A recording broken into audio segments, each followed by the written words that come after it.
Aeronautics and Space Administration, Jim Breidenstein. Deputy Secretary of Defense, David Norquist.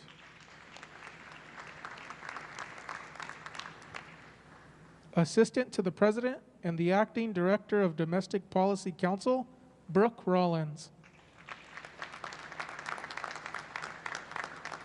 Director of National Intelligence, John Ratcliffe.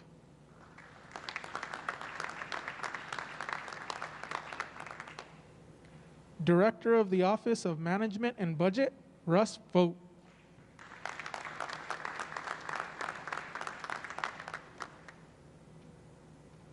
Acting Secretary of Homeland Security, Chad Wolf.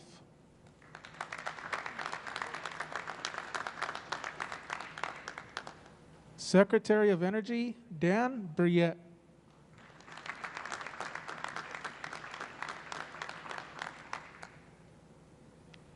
Secretary of Commerce, Wilbur Ross.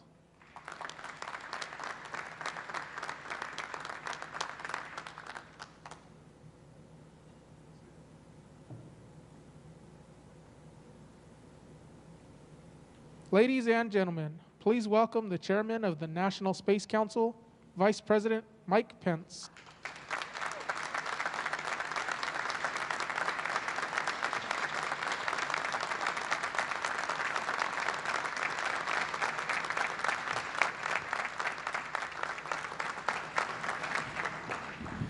Well, good afternoon, and thank you all for joining us, and all of you that are joining us from afar.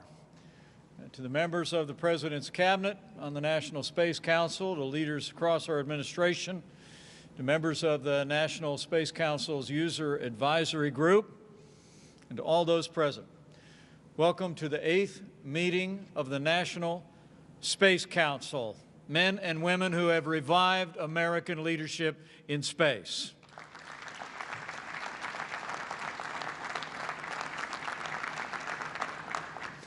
It's a particular pleasure to be back here in Florida on the Space Coast, and also to be here at the world's premier gateway to space. Join me in thanking the Kennedy Space Center and Director Bob Cabana for their tremendous hospitality and leadership for space.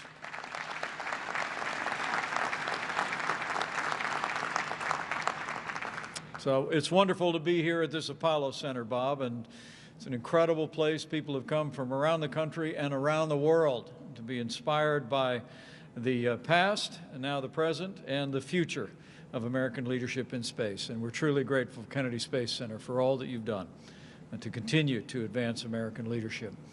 Allow me to also bring greetings from a champion of American space exploration, someone who has revived Americans' leadership in human space exploration in just 4 short years. I bring greetings from the 45th President of the United States of America, President Donald Trump.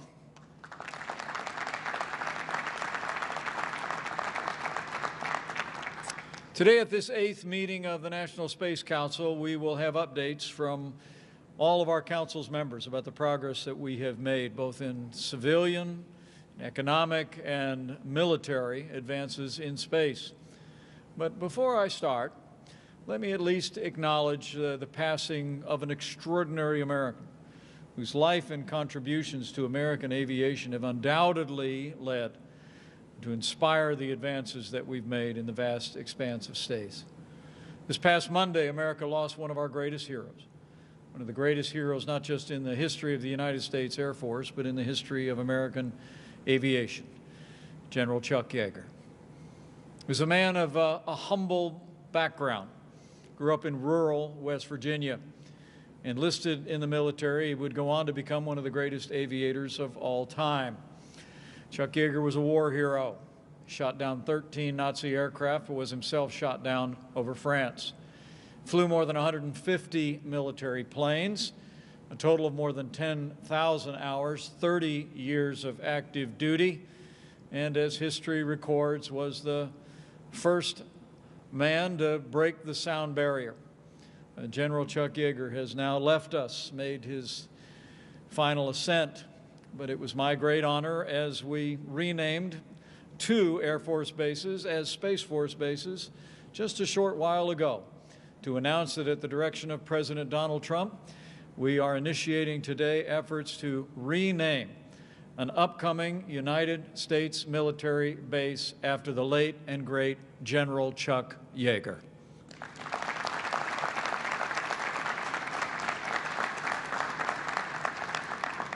I think people here at Kennedy Space Center know, and all of us on the Space Council know, we literally would not be here today but for the achievements of General Yeager and all of those who've been inspired by his courage. And America will never fail, or never forget the life and contribution of General Chuck Yeager. So as we gather for this eighth installment of the National Space Council, allow me to express my appreciation to all of the members of the Space Council and to reflect for just a few moments before we get started on how much has changed over the last 4 years since the very first meeting of this council. You know, when you look at national security, the progress that we've made in civil and private space sectors, one thing is clear. In 4 short years, America is leading in space once again. It's true. When we took office, the National Space Council had lain dormant for more than 25 years. But President Trump articulated an inspiring vision for renewed American leadership in space. In his inaugural address, the President said, and I quote, "We stand at the birth of a new millennium, ready to unlock the mysteries of space." And so we have set out to do. In our first year in office, the President revived this council to reinvigorate and coordinate space activities all across the federal government. The President brought together some of the best minds in government and the private sector to strengthen America's space enterprise. And so many of you are here with us today, and we're truly grateful. And whether it's providing for the common defense or growing our space economy across America, that's exactly what we've done throughout the past 4 years. In the very first days of our administration, the President signed multiple executive orders and presidential directives to reorient our space program to human space exploration. He took steps to unleash America's commercial space companies and to safeguard our national interests in the increasingly complex and competitive domain of space. In our first year in office, the President signed Space Policy Directive 1 and gave NASA a clear goal that we are going to go back to the moon, and this time we are going to stay.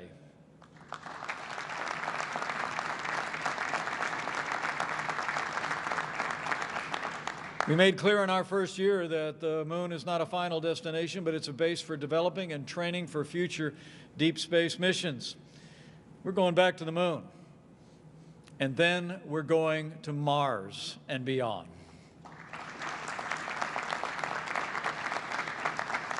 As we gather here in this historic place, I can't help but think back 48 years ago, December 1972, to Apollo 17, the last Apollo mission to the moon. It would be December 14th, 1972, that Apollo 17's commander, a Navy pilot named Gene Cernan, and a graduate of Purdue University in Indiana, he prepared to depart for Earth from the surface of the moon. And he spoke words that have really echoed through our time as an ongoing admonition. He said, and I quote, "America's challenge of today has forged man's destiny of tomorrow." And he said, "As we leave the moon, we leave as we came. And God willing, we shall return with peace and hope for all mankind." Gene Cernan was the last man to walk on the moon, but he didn't want to stay the last. He spent the rest of his natural life advocating for America to go back to the moon. And we are going to honor Gene Cernan's memory by putting the next man and the first woman on the moon in just a few short years.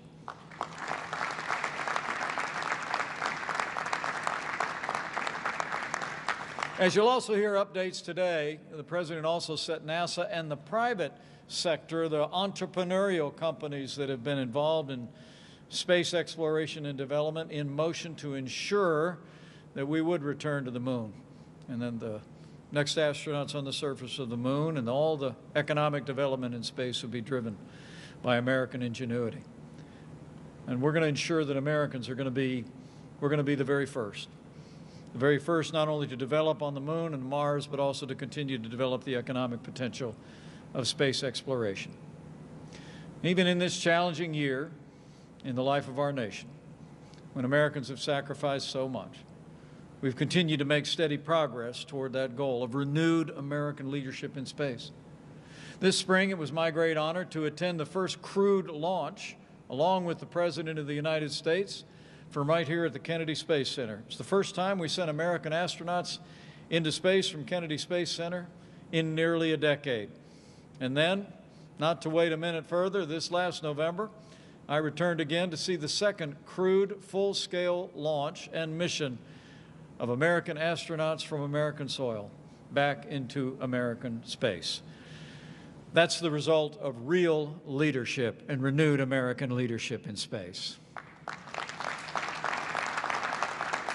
And what's remarkable is those rockets were built by American private enterprise in this new partnership that we have forged and built upon in the United States over the last 4 years. When a businessman turned president decided to renew our commitment to space, he knew it was important to unleash the power of America's private sector, and so we have done. As you will note out here today from the Secretary of Commerce, we went to work early on to cut and streamline out-of-date regulations that made the United States the #1 country in the world for space business, and will continue to accelerate investment and development in space. This past April, the President signed an executive order to recognize and promote the rights of private companies to recover and use space resources. That order, we believe, will provide the kind of clarity and stability that our businesses need to thrive. It'll give our entrepreneurs the incentive to take our commercial space activity to all new heights. And just last week, NASA made its first commitments to buy lunar material from private companies, and will continue to build on creating the kind of incentives that will generate investment and space development for generations to come. And even as we make great progress in expanding America's commercial activity in space, we also recognize the challenges of digital threats to our space operations. And that's why the President established cybersecurity principles for all of our space systems, whether government or private. The President put in place the world's first comprehensive space traffic management policy as well, and made it clear that we're going to use the resources, the capabilities, and the technologies of the private sector to make all space activities safer and more secure than ever before. It's amazing as you think about all these accomplishments in renewed human exploration in space from here in the United States, the difference that all these distinguished members of the National Space Council have made in America's future in space. But at the time that we acknowledge the progress that we have made in expanding human space exploration and reviving American space enterprise, we also recognize that there are challenges and even threats in space as well. As I just said, as we dedicated 2 Air Force bases now as the first 2 Space Force bases in America, space is a vacuum, but we aren't operating in a vacuum when it comes to our national security. The space race that began in the 1950s continues today. We are in the lead, but we are not alone. As you will hear today in the National Space Council from the Director of National Intelligence and others, China and Russia are continuing to develop space weaponry. Russia demonstrated a space-based anti-satellite weapon earlier this year. China is developing a new manned space station, and its robotic spacecraft will return samples from the moon in just a matter of weeks. In fact, China is increasingly emerging as a serious competitor in space, just as they are in other areas of the global economy and to the strategic interests of the United States. As the world witnessed, China recently landed an unmanned craft on the moon, and for the first time, robotically raised the red flag of communist China on that magnificent desolation. All of that competition, the investment of other nations on Earth, and security in space is among the reasons why our Commander-in-Chief took the unprecedented step of establishing the first new branch of our armed forces in some 70 years. President of the United States, now almost a year ago, signed into law the creation of the United States Space Force.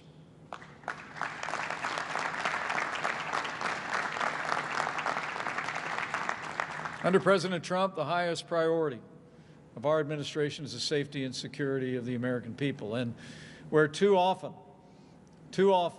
in the past, America has neglected growing security threats in space, this president called for extending our dominance on land and sea and air to the final frontier.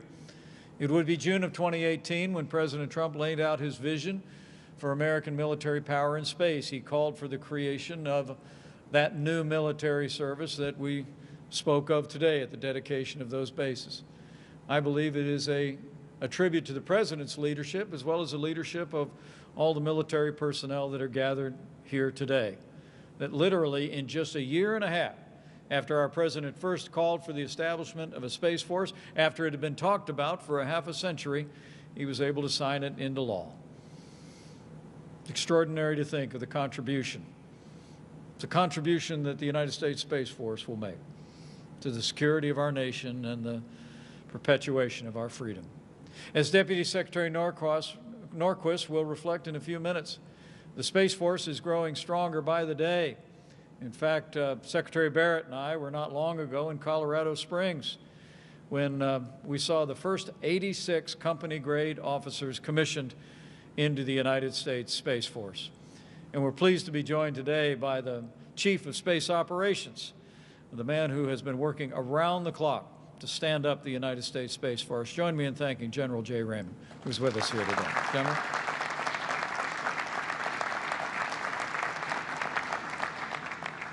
So we've made great progress. We evidenced that today in the dedication of Cape Canaveral Space Force Station and also Patrick's Space Force Base right here on the Space Coast in Florida. And I know the Lieutenant Governor of Florida is with us here today and is pleased to see that.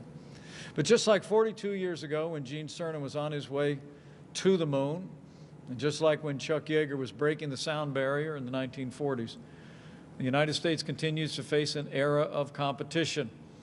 But as members of the National Space Council know, it's a competition that America is winning today, and we're going to keep on winning in space for generations to come.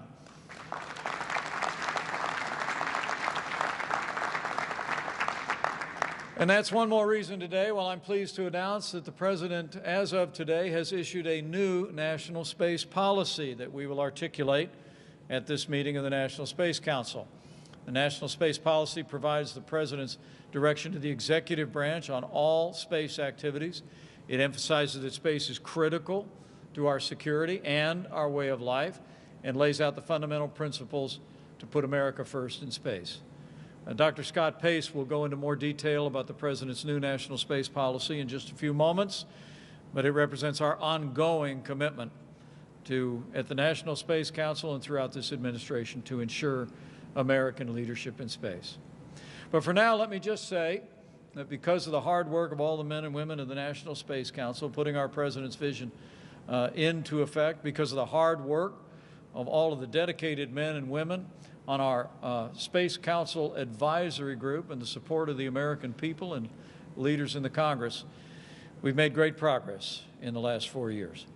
But as you will hear again today, there is a renewed determination all across this nation and all across this government and all across every level of government to continue to build on the extraordinary progress that we've made. And today we will hear about that progress, the ongoing challenges and opportunities that America faces. So let me say once again, welcome to this 8th meeting of the National Space Council. Let's get to work.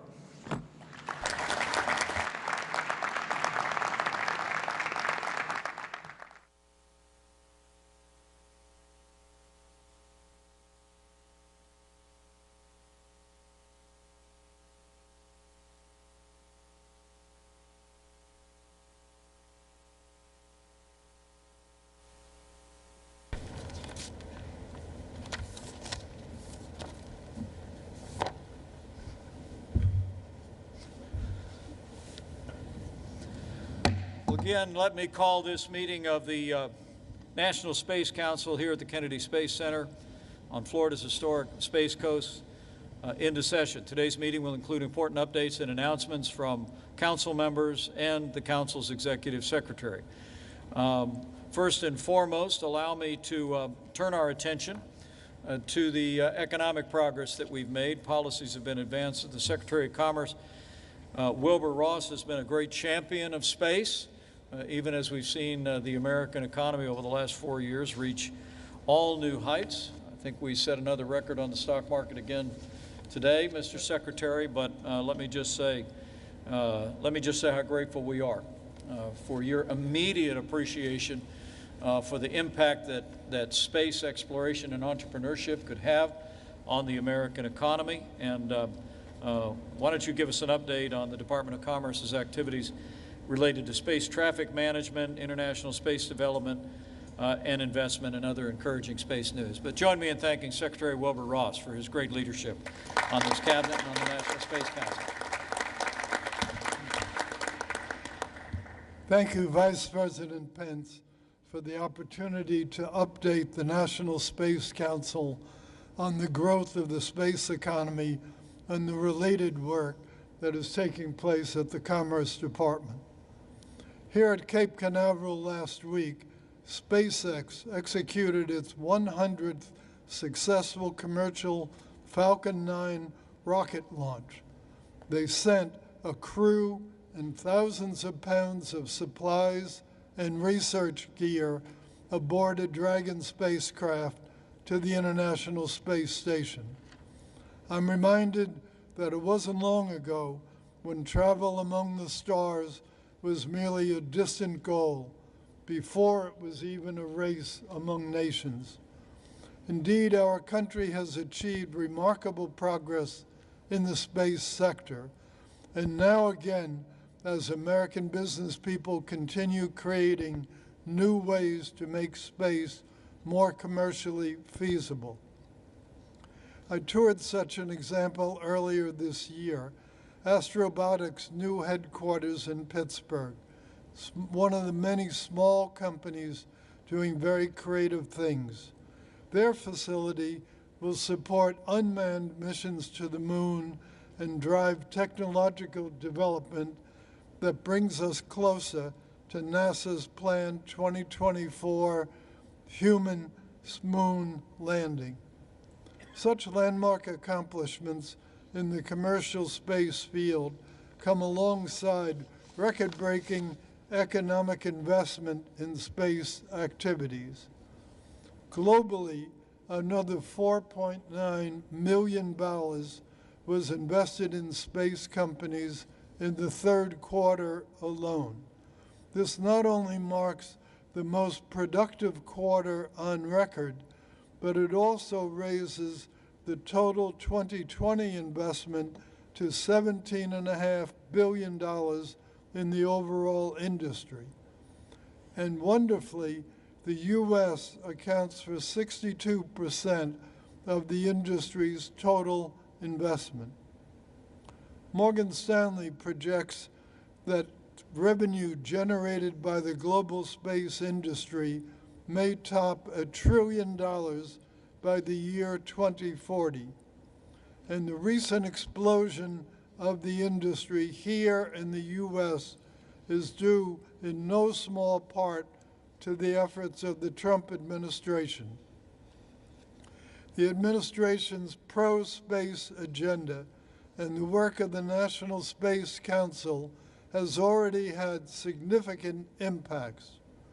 NOAA has removed red tape that previously surrounded remote sensing technology by shortening the licensing timelines from 74 days to 28 days at present. This enables companies to sell data from satellites more easily and more efficiently, helping commercial satellite operators stay competitive in a rapidly changing global marketplace. Commerce Department has also taken steps over the last year at the behest of the Vice President to identify new space missions and get them the necessary authorizations to proceed in line with our treaties. The goal here is to alleviate the administrative and regulatory burden on emerging companies and technologies, and we enthusiastically continue in that mission. Financial indicators and regulatory procedures aside, one simple way to observe the growth of our space industry is to look at the number of satellites in orbit. This year alone, the number of active satellites in orbit is set to increase by more than 50%, 50%, to 1,250, of which about 80% are small sats.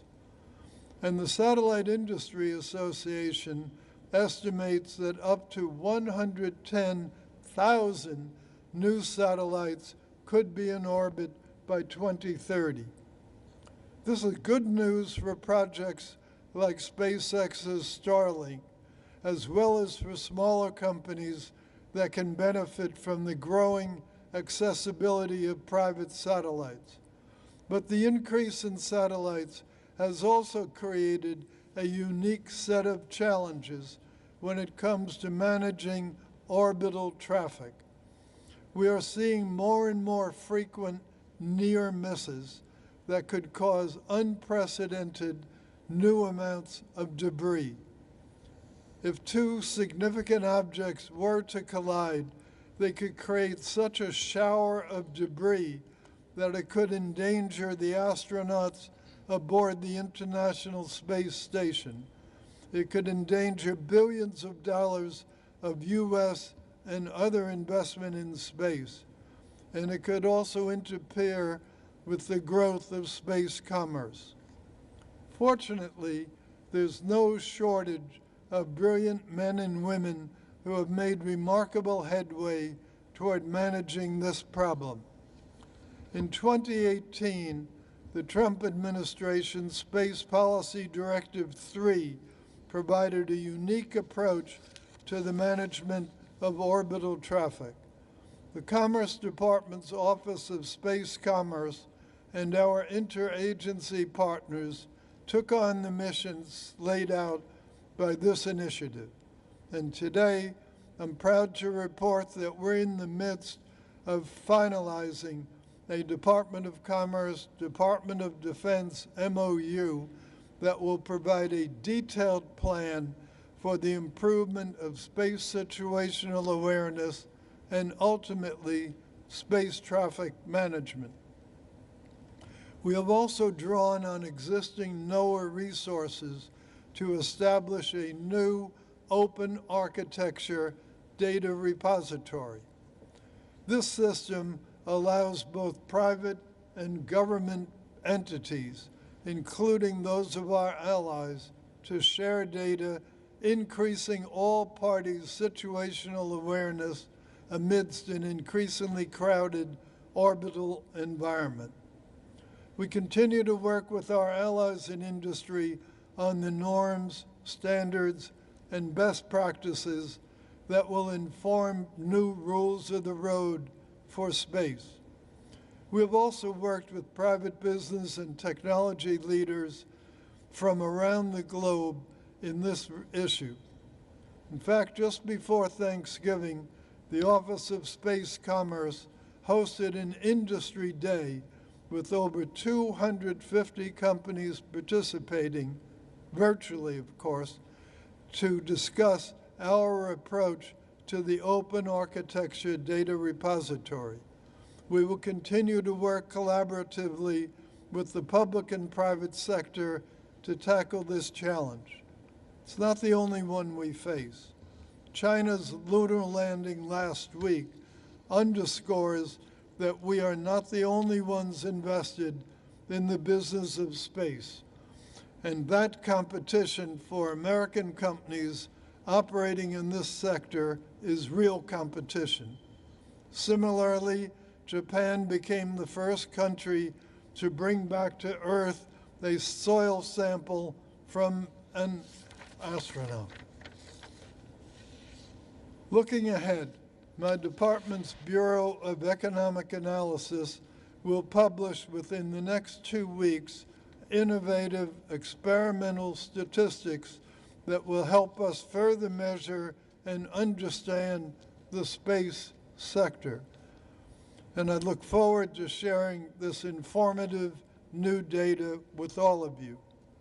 The United States remains an incubator for greatness like no other, and I'm confident that we will retain our position as the premier hub for space-based exploration and business. Thank you. Excellent. Thank you, Secretary Ross, and more importantly, thank you for your leadership Thank you, Mr. President. On the National Space Council on behalf of American entrepreneurial leadership in space. Truly extraordinary accomplishments. And my favorite one is that you said at the present point, $17.5 billion in investment in the last year, and more than 60% of that is invested in the United States of America. Yes, sir. So thanks for helping to facilitate that. The Secretary of the Energy, a member of our cabinet, Dan Brouillette, is here with an update on space nuclear power efforts, and under his leadership, the collaborations between the Department of Energy, the Department of Defense, and NASA. And Mr. Secretary, let me also thank you for your energetic and tireless efforts in forging exactly the kind of partnerships across government that are facilitating advances of American technology and space exploration. Secretary Dan Brouillette, the Department of Energy, everyone. Thank you, Mr. Vice President. Well, thank you, Mr. Vice President, for that kind introduction. I'm honored to join you today to provide the National Space Council with a brief update on the initiatives that our department, the U.S. Department of Energy, has undertaken since the Council's last meeting in May. In July of this year, NASA hosted our first ever NASA DOE Executive Committee meeting right here at the Kennedy Space Center. The Executive Committee that was established under our new NASA DOE MOU that Administrator Breidenstein and I signed allows us to strategically pursue opportunities that will advance our cooperation between our two departments in space activities. At that July meeting, NASA and DOE agreed to establish 3 joint working groups. One group is focused on power infrastructure for the proposed Artemis lunar space camp. The second group focuses on developing nuclear power and propulsion systems for future Moon and Mars missions, as well as robotic deep space exploration. And the third group, Mr. Vice President, is focused on pursuing space science and innovation interests, particularly high-performance computing initiatives that hopefully will address the challenges of traffic management that Secretary Ross just spoke about, weather issues, and planetary defense from near-Earth objects.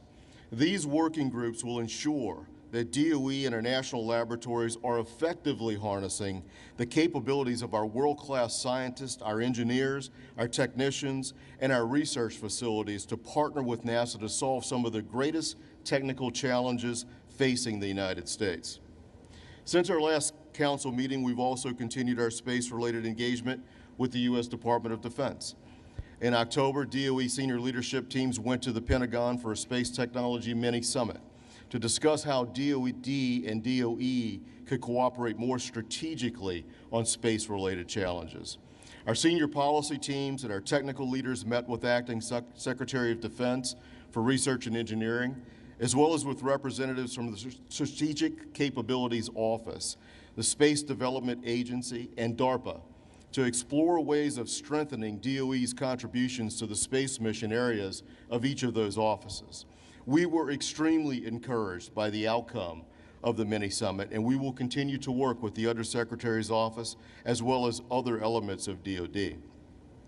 As DOE looks to the future, we will continue to leverage our global leadership in nuclear power technologies to provide sustainable power solutions for space applications such as radioisotope power, surface fission power, and nuclear thermal propulsion.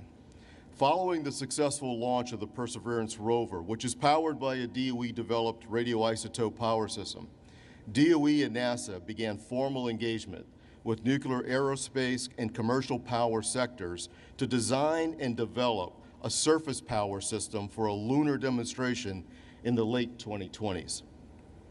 We're also working on engagement opportunities with private industry to advance thermal nuclear propulsion technologies. We want to move that ball even further forward.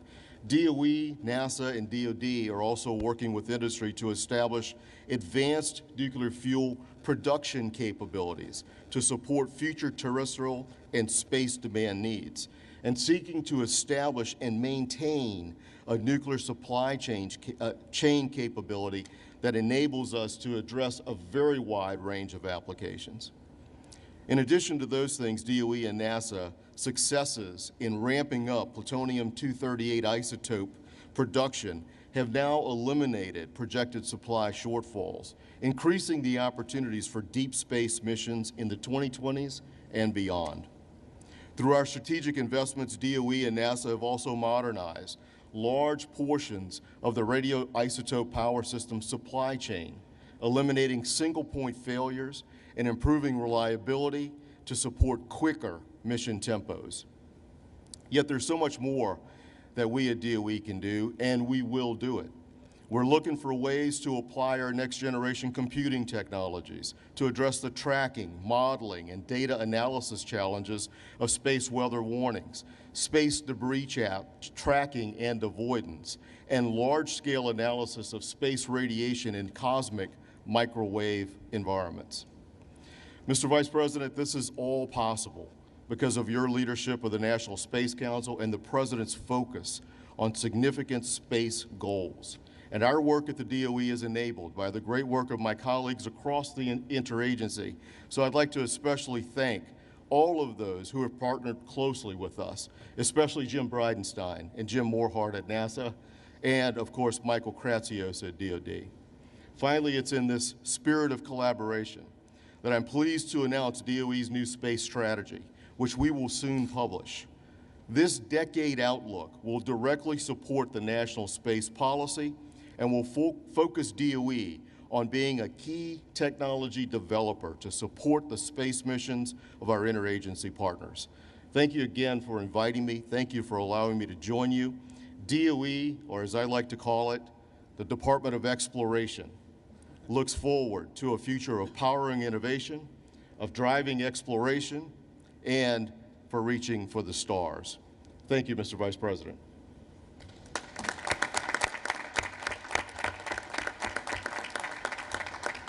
Thank you, Secretary Briette, and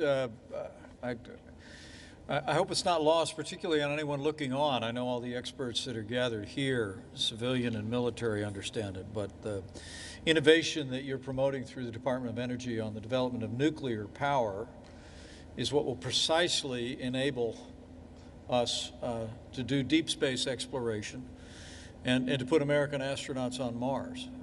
Even a layperson like me understands that when you've got nuclear power, you can run the engine the whole way there. And I've been assured it would take us about half the amount of time to get to Mars and get back from Mars with nuclear power. I just want to commend you for the way you've used the department. You've worked with the Department of Defense closely with NASA to promote the development of that innovation. Truly, it's going to be a game changer for American leadership in human space exploration. Thank you, Mr. Vice President. So thank you. Another round of applause for the Secretary of Energy, if you would. It's just great. Someone that I've come to admire and appreciate very much, a key member of our administration, is the Director of the Office of Science and Technology Policy. He's been involved in advancing policies that will give us the capacity to continue to monitor planetary weather issues from space, so vital to the life of the nation. He himself is a legendary weatherman, and he's brought that discipline and that creativity to the National Space Council. Join me in welcoming Dr. Kelvin Droegemeier. Dr. Droegemeier. Thank you so much, Mr. Vice President. It's an honor and privilege to be here today on this historic occasion.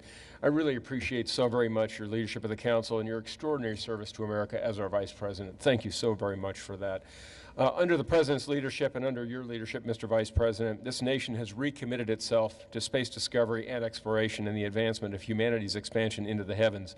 Today, I would like to highlight two areas where we have made really significant progress over the recent months and years, and where I believe our continued effort is needed. The first of these topics is space weather. Now, we're all familiar, as the Vice President said, with terrestrial weather, the towering clouds and beautiful thunderstorms that we see every afternoon in the summer here in Oklahoma, the very powerful storms that we see in the Midwest, like places like Indiana. They're beautiful, but they're also very destructive. And so we have to really understand and look to predict those. Well, space weather is basically no different. It encompasses a wide array of phenomena that are equally, in some cases, very beautiful, but also they complicate our exploration activities, and they really have the potential to degrade and even destroy some of the infrastructure that is most critical to our nation's security and our economy. So the importance of both understanding and forecasting and accounting for space weather is very, very important as we reinvigorate our human space exploration program.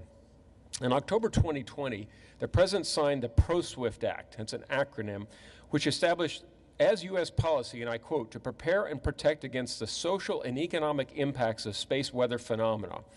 The ProSwift Act also provides statutory authority for existing space weather coordination activities under the National Science Technology Council.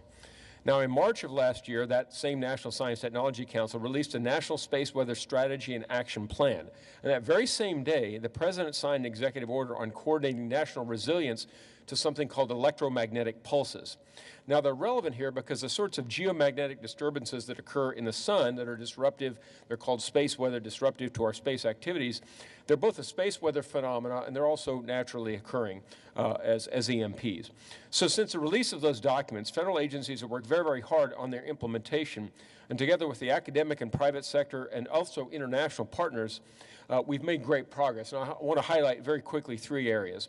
First, the U.S. Geological Survey is working toward completing a survey of ground conductivity across the United States. Now, we're familiar with conductivity, lightning across the sky, and conductivity on power lines, but there's actually conductivity in the ground. And these data help USGS and also NOAA develop new operational and geoelectric field maps, the actual mapping of the geoelectric field.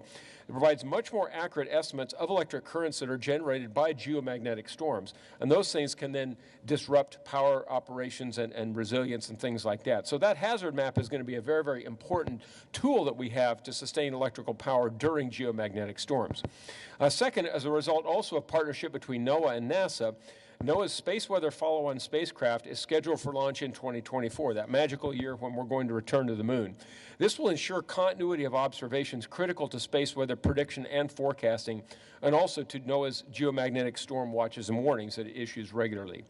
And third, NOAA, NASA, and also the National Science Foundation have funded several research opportunities that are going to advance solar and geospace modeling and improve space weather predictions. Just like we have models to predict terrestrial weather, we have models to actually predict space weather. That research targeted key administration priorities established through the space policy directives that the Vice President mentioned, including human space exploration and space traffic management, as Secretary Ross mentioned. These agencies are also working very, very closely together to implement a framework to accelerate transition of space weather research to operations, very, very important transition. And they will help inform key decision-making for operations of critical infrastructure like our electric power grid. Finally, the second topic I want to address really briefly is planetary protection. Now, what is planetary protection? It's basically the practice of mitigating risks to Earth of harmful biological contamination due to space activities. There's actually two sides of that coin. It includes protecting the search for extraterrestrial life by controlling the introduction of biological contaminants from Earth to other celestial bodies. We call that forward contamination. But it also includes protecting our own biosphere here on Earth from potentially harmful biological contamination from things like returning spacecraft. We call that backward contamination. So as we prepare for human exploration of Mars and other solar system bodies, as the Vice President mentioned, now is the time to review and update our planetary protection policy. Existing U.S. policy was established back in the Apollo program, and it's not really been substantively updated since then, so it's been many decades. Meanwhile, of course, as you all know, there have been very, very significant technological and research developments in the field of space, a lot of new actors, including a lot of private companies, and so things are accelerating very dramatically. So to address this challenge, OSTP and the National Space Council staff, all the wonderful folks here, have partnered over the past 6 months to co-lead an interagency working group on planetary protection. It's really a whole-of-government effort. And we deliberated several topics. First, of course, as I mentioned, how to accelerate commercial space exploration and development while we also preserve the scientific integrity in the search for life on other terrestrial bodies. We want to avoid that backward contamination to Earth. Likewise, we want to avoid that forward contamination as well. And then also, third, making sure that private sector activities are protected, because we all know that commercial activities, as we've seen here, are extremely important. So looking forward, planetary protection has to really be a key element of our strategy, and it certainly is, across all of the federal government, but also with our academic and our industry partners. We want to absolutely ensure a safe, sustainable, and predictable Earth and space environment as we continue to advance U.S. leadership in space exploration and commercialization. Mr. Vice President, I am completely grateful to the wonderful opportunity you've provided to me and others at OSTP to work with all these great folks on the National Space Council on these initiatives over the last several months and years. And we look forward to the wonderful days that lay ahead for America in space. Thank you very much, Mr. Vice President. Thank you so much. Calvin, great job. One of the enduring lessons that I've learned as chairman of the National Space Council is you actually have weather in space. So thanks for your great leadership on that, and so vitally important to our nation's economy and nation's security, as you mentioned. So thank you, Kelvin. Great report. We've talked a lot about the impact on the economy on this National Space Council over the course of the past 4 years. We've talked just as much about our national security, and as I reflected in my opening remarks, with the encouragement of all the members of the National Space Council, this administration has taken strong strides to advance our national security in space. So today I wanted to turn our attention to our security issues. For the first time in his role as Director of National Intelligence, John Radcliffe joins us today. He's going to provide an update on international space threats and the competition that we face. John, you and I have talked. You wrote a compelling piece over the last several days, particularly about the strategic competition that China poses us here on Earth, as well as in the heavens. We appreciate your leadership very much. But as I said before, I think you understand, the President understands, is space is a vacuum, but we're not operating in a vacuum, especially when it pertains to the security of the people of the United States of America. So join me in welcoming the Director of National Intelligence, our DNI, John Radcliffe, to the National Space Council.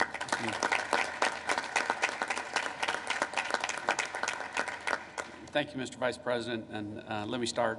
I know this is a common refrain as you listen to all of my fellow council members, but it's because we all marvel at your success and leadership over this Space Council, and I think everyone here wants to express our gratitude and appreciation from the Council and on behalf of a grateful nation, so thank you very much. To my fellow council members, thank you for allowing me to update you on the threats that we face in space and how the intelligence community is taking unprecedented action in order to increase the effectiveness of our national security space enterprise and to respond to the President's new space policy.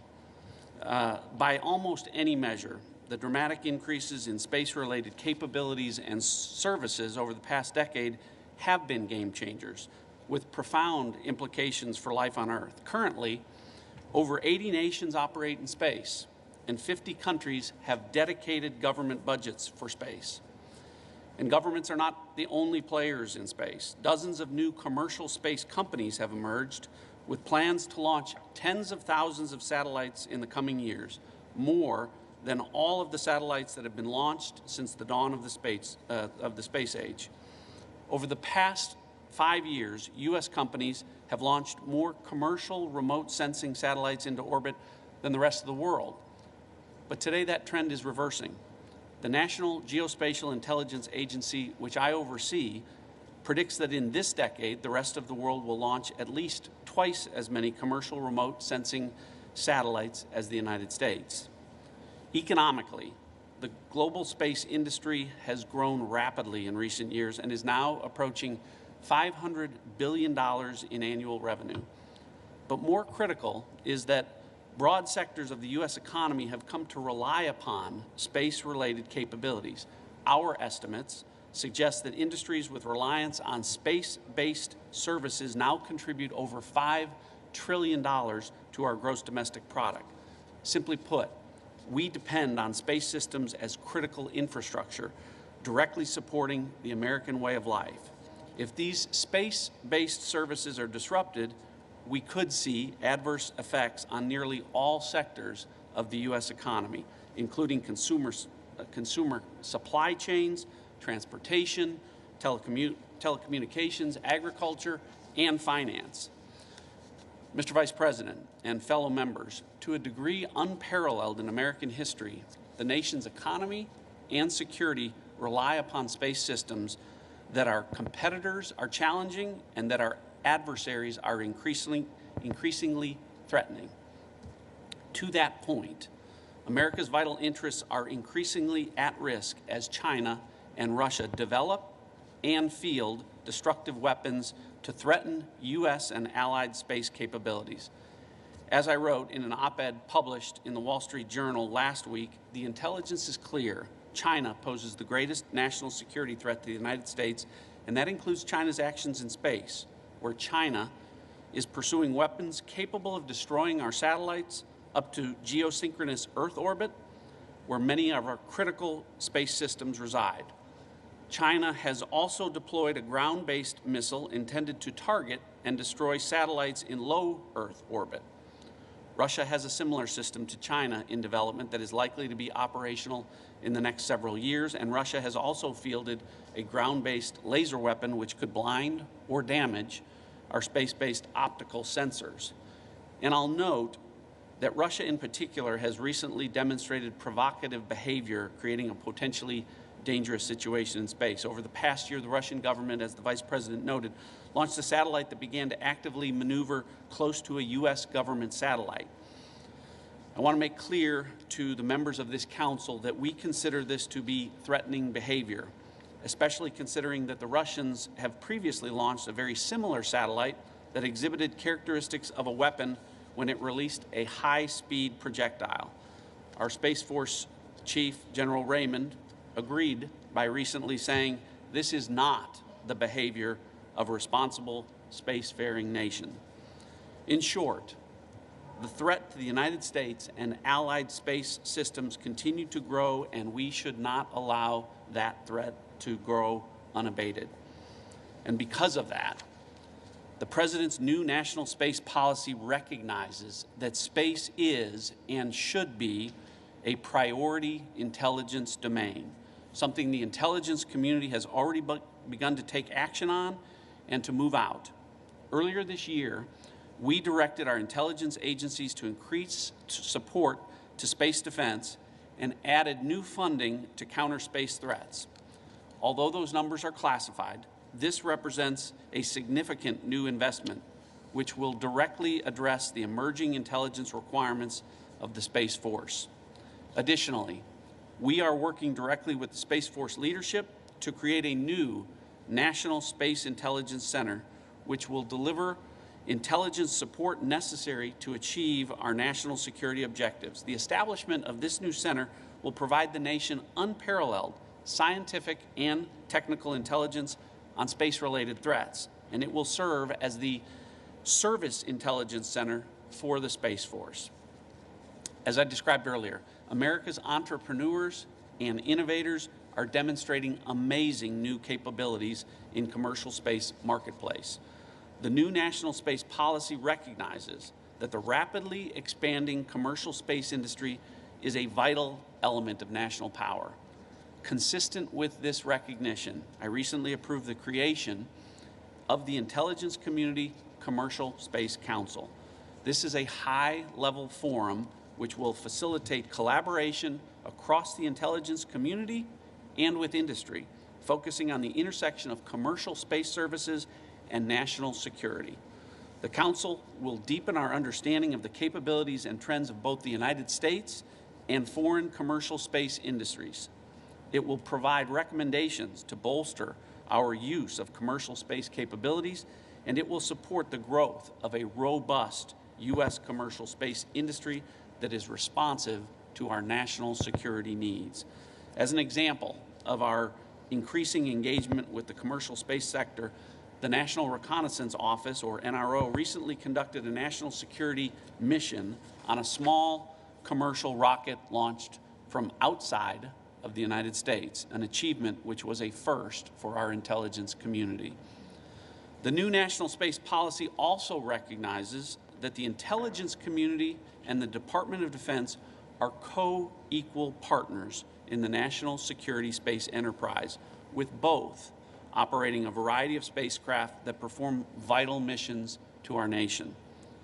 However, countering the increasing threats we face now and in the future will require an even higher level of collaboration and integration than in the past.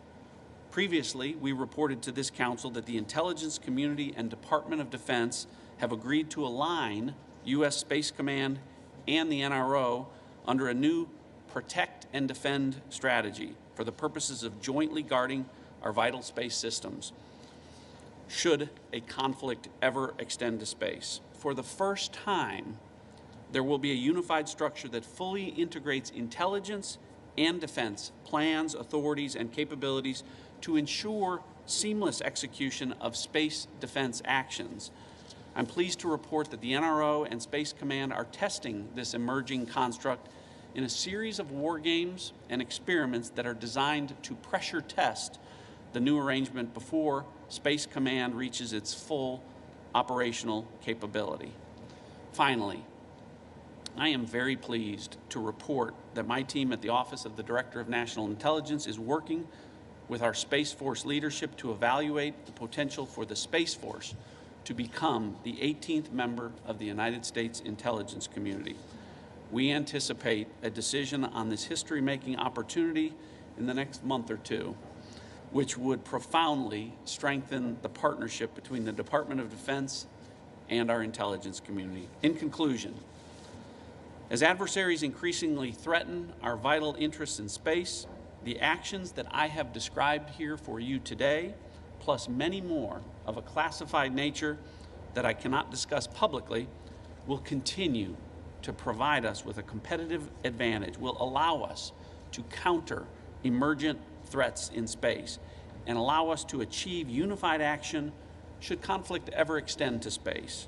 I want to assure each of you, my fellow council members, as well as the American public, that if our adversaries challenge us in space, they will face a truly united national security space team. Thank you again, Mr. Vice President, for the opportunity, and members of the Council, to address you on these important efforts. Thanks very much. Excellent. Well, thank you, Director Radcliffe. Thank you for that stirring summary, but also thank you for the visionary recommendation. We very much look forward to that, and the notion of adding the United States Space Force to the infrastructure of our intelligence community. Makes great sense, and I want to commend you for leaning into this and making such a meaningful contribution to this 8th meeting of the National Space Council. Thank you very much. Thank you very much, John. There has always been a chair on the National Space Council for the Secretary of Defense, and successive Secretaries of Defense have played the role and have been full partners in renewing America's commitment to our national security in space. We're deeply grateful to them for their service, but a common denominator, a consistent ally and advocate for advancing America's national security interests in space has been the Deputy Secretary of Defense, David Norquist. And I just want to take this opportunity to thank the Deputy Secretary of Defense for taking the guidance of this National Space Council, taking the vision of the Commander-in-Chief and moving out so quickly at the Department of Defense. You've made a great difference in the security of this country in the vast expanse of space. So join me in thanking Deputy Secretary of Defense David Norquist for a job well done. You're welcome.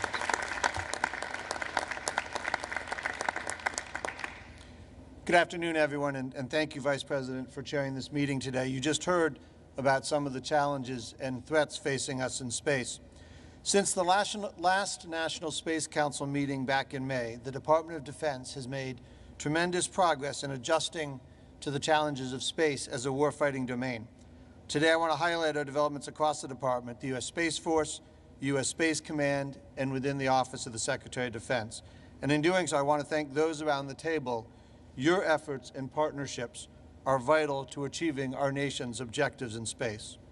So let me begin with an update on the Space Force. In order to grasp the magnitude of what the Department of Defense has accomplished, it is worth pausing to reflect on the timeline. The Space Force was officially established when President Trump signed the fiscal year 2000 National Defense Authorization Act on December 20th, 2019, less than 1 year ago. It was originally planned that the Space Force would be established 1 year after the NDAA was signed. So, Mr. Vice President, that would have been 11 days from today, and I would have been spending today explaining to you the things we hoped to get done and might get done in the future. But instead, the President and Congress understood the urgency of strengthening our space-based military capabilities, and they directed us to get right to work. Following this spirit of speed, we have moved rapidly to advance the Space Force, and we have reached many milestones. Operationally, the Space Force has launched satellites into space and provided support to NASA's 2 successful human space flights launched from right here in Cape Canaveral. The Space Force has also engaged with our allies and partners to enhance cooperation in space. We have now seen them place a higher priority on this domain as well. The UK, which announced the creation of a Space Command last month, and France, which had adjusted from the Air Force to now having the French Air and Space Force. Through all of this, the Space Force has continued delivering new capabilities for the United States. In fact, in August, the National Aeronautics Association recognized our X-37B spaceplane with one of its most prestigious awards, a distinction also given to Orville Wright and the Apollo 11 team. Structurally, we have created a new and leaner field organization comprised of 3 field commands and 9 space deltas that cover missions such as intelligence, surveillance, and reconnaissance, space electronic warfare, and space domain awareness. The Space Force's success thus far are reflected in its people. Since its founding, it has grown substantially, which is a trend we expect to continue. Over the last 3 months, more than 2,100 members have transferred from the Air Force into the Space Force. We anticipate that an additional 3,700 airmen skilled in fields such as intelligence, acquisition, engineering, and cyber will transfer in the next 3 months. These men and women have great leadership in General Raymond, who will become a statutory member soon of the Joint Chiefs of Staff. With the right people and leadership in place, we are focused on cultivating the culture of the service. In this respect, we have also made great strides. For example, just 7 months after the Space Force was established, the service released the Space Capstone publication, its first doctrine document. This is a military service's fundamental responsibility because it articulates their unique purpose, identity, and operational mindset, and it informs the joint doctrine. Significantly, the Space Capstone publication identifies space power as a distinct form of military power that is vital to U.S. prosperity and security. The Space Force's motto, Semper Supra, captures their role well. Safeguarding U.S. advantages in the ultimate high ground requires them to be always above. Next, I'll provide an update on U.S. Space Command. Just as we have at sea, it is important to establish responsible standards and norms in space. U.S. Space Command is promoting these efforts and calling out those, like Russia, who violate these standards and norms. In August, we welcomed General Dickinson to the helm through U.S. Space Command's first change of command ceremony. He made history by becoming the first Army general to lead the combatant command. I should note that his predecessor, General Raymond, had served in a dual capacity, Chief of Space Operations and Commander of U.S. Space Command. The Department is grateful to General Raymond for stepping up to serve in these two consequential roles. Finally, I would be remiss if I didn't share the progress the Department has made within the Pentagon. In June, we released a new defense space strategy. Over the next 10 years, this document will guide the Department in achieving our desirable conditions for a space domain that is secure, stable, and accessible. Similar to our national defense strategy, we pursue our objectives through 4 lines of effort. These are: build a comprehensive military advantage in space, integrate space into national, joint, and combined operations, shape the strategic environment, and cooperate with allies, partners, industry, and other government departments and agencies. If you have not done so and had a chance to read it yet, I would encourage you all to do so. It will give you a clear sense of how the Department's thinking has evolved on space from a policy perspective. This defense space strategy served as a part of our Department's contribution to the development of the new National Space Policy, which we are proud to support. Another indication of our prioritization of space was creating an Assistant Secretary of Defense for Space Policy.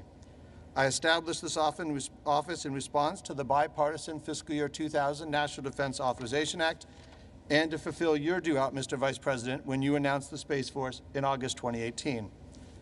Congress rightfully identified civilian oversight of the space enterprise as an area of necessary change.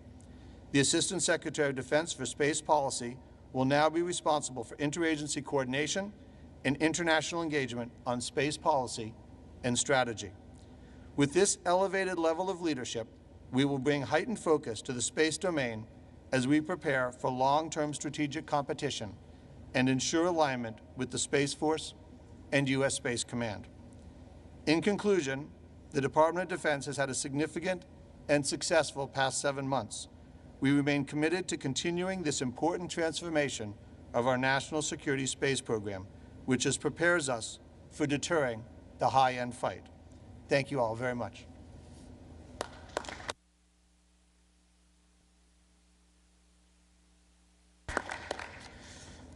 Thank you so much, Deputy Secretary Norquist. And again, I know I speak on behalf of the President and everyone on the National Space Council and our Secretaries of Defense over the last 4 years when I say how grateful we are. You are the get-it-done guy at the Pentagon, and thanks for getting it done so quickly and standing up our United States Space Force and in all the ways that you've described. Someone else who deserves a tremendous amount of credit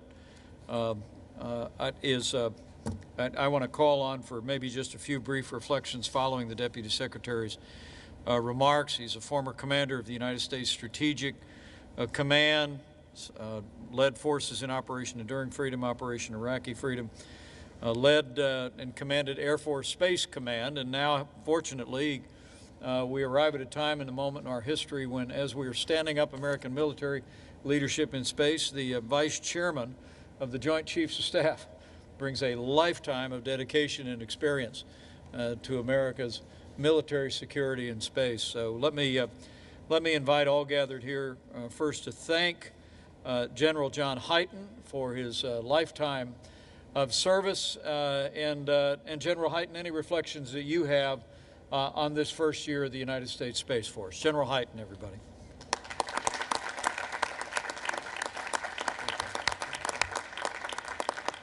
Thank you, everybody. Thank you, Mr. Vice President. I have a million reflections. To choose from everything that's going through my mind right now is nearly impossible, because this is an exciting time. This is an important time. But it's a time that, as Director Ratcliffe clearly pointed out, we have a threat. And what we're doing and what we have been doing is about how do we respond to that threat. And the partnership we have with the intelligence community is as strong as it's ever been. And I was so excited to hear the concept of the Space Force being the 18th member of the intelligence community that presents so many opportunities for us to do things in much better ways of how we do surveillance, how we do intelligence. All those things open up by just that simple idea. So as I sit here, I'll just say that Space Command and the Space Force have two basic functions. When you look at the Saturn V that's above us, you like to look up and dream. And I was involved in the previous edition of the United States Space Command, and I'll say that command really liked to look up. And we need to look up, and we need to surveil, and we need to understand the threat. And you heard the Vice President and the Director of National Intelligence talk about the Russian threat that we watch very closely through the partnerships we have with our own sensors, with the intelligence community sensors, so we know exactly what's going on and exactly what they're doing. But the reason the United States military is in space is really to look down and make sure that our planet is safe and that we support the Army, the Navy, the Air Force, the Marines, all of the elements of our national security, support the joint force and make sure that it is secure. And if you look at everything that we do every day, and you heard the deputy talk about the amazing organizational changes that are under, but actually it's the mission and the people that do that mission every day that are the key piece of it. And you just look back in January when missiles were launched from Iran into al-Assad in Iraq, and you look at the warning that was provided immediately from the operators in the United States Space Command that allowed people to take cover, and the exquisite indications and warning that were put together by Space Command people, Space Force people, working together with the intelligence community to make sure that no American died in that attack. That's a remarkable piece.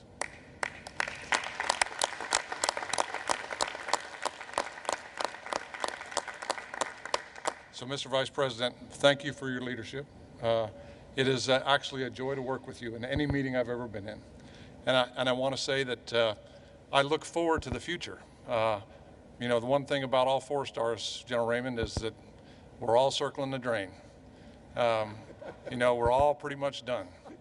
But the other thing about all of us is, man, wouldn't you like to go back and be a second lieutenant in the United States Space Force today and do it all over again?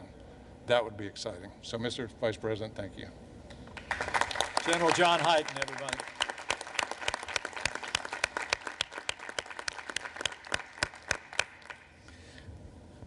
I think it's worth noting for the record that I gave him absolutely no notice prior to those remarks. I think you can hear the heart and the mind of someone who's been absolutely committed for a lifetime to American security in space. And as I've said to you before, General Hyten, I can't help but feel that for such a time as this, you're Vice Chairman of the Joint Chiefs of Staff. So thank you for your stalwart leadership and a lifetime of service. Join me in thanking General Hyten one more time.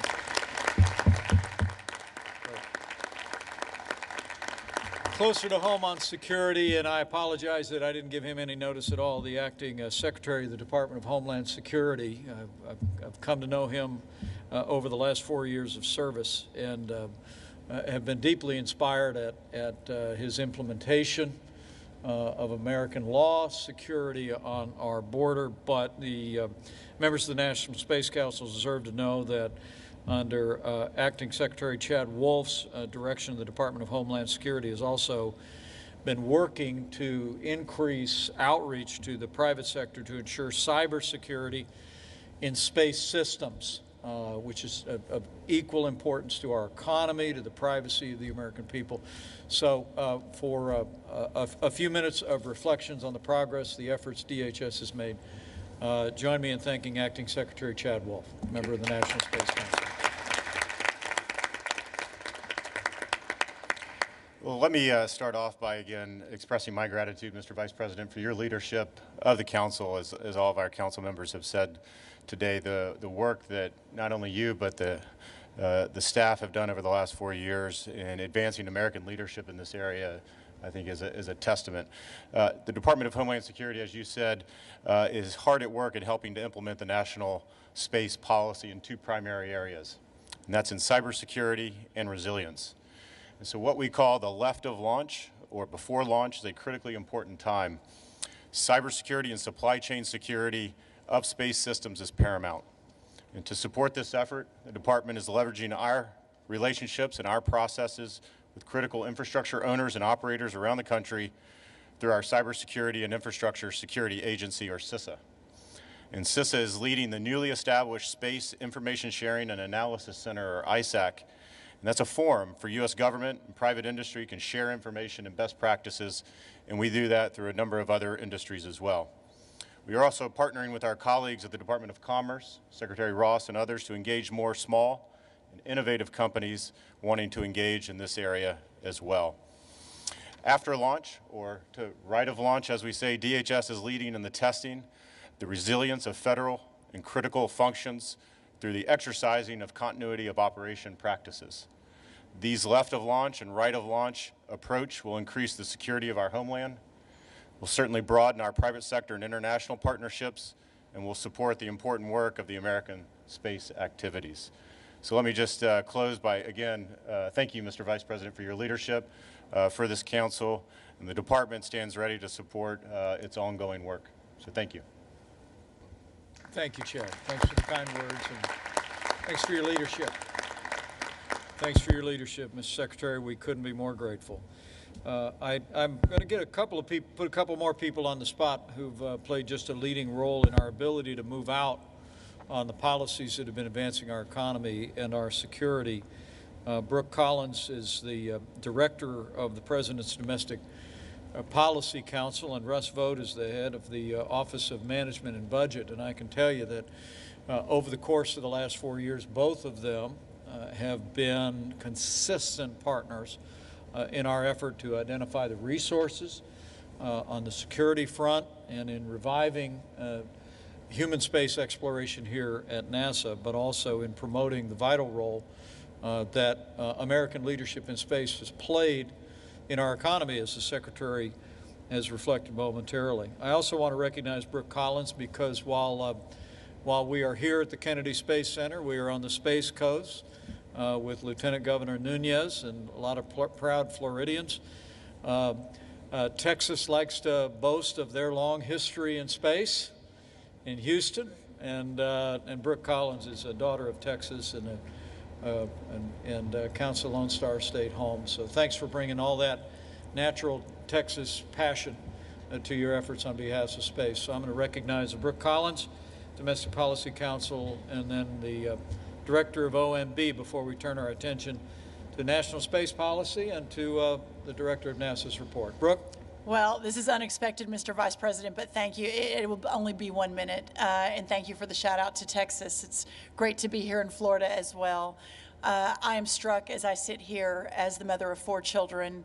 I know everyone's sitting in the room and watching in the audience and watching on TV at how inspiring that this group led by our president and also you, Mr. Vice President, we have reignited America's imagination. And for the young girl or young boy from the plains of Texas or from the coast of Florida or from the cornfields of Indiana, that one day they too could go to space, to the final frontier, and to reach for the stars. And that is America. And so what an honor it is to be a part of this. And thank you for your leadership and for everyone here today. Thank you.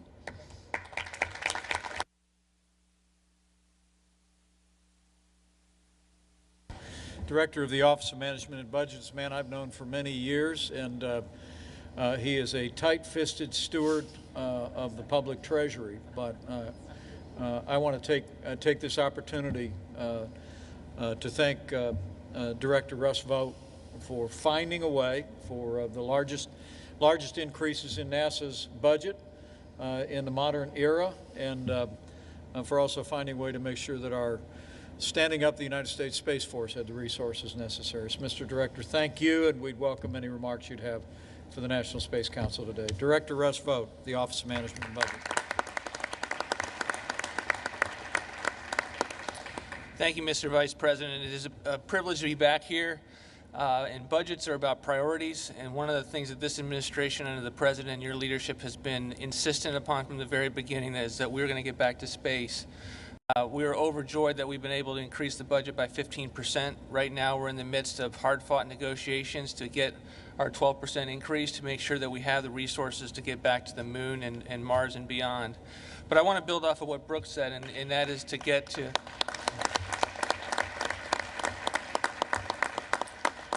But I want to build off of what Brooks said in terms of the national momentum that's been built around getting back to the moon and staying there. I've got two little girls, a 6-year and 8-year-old, and when there's extra cardboard around the house, they're building rockets. They've got pictures of astronauts in their room, and on Saturdays we change the channel from the football game to watch the launches. And so you are getting a sense nationally of the momentum that's building as a result of the leadership of the President and the Vice President and the Space Council, the important work of Jim Breidenstein. And we're excited at OMB to play a behind-the-scenes role to get the resources that are necessary to bring agencies together, to build consensus, to make sure that documents and regulations go out that reflect all one view of the administration. And I thank you for the honor to be here.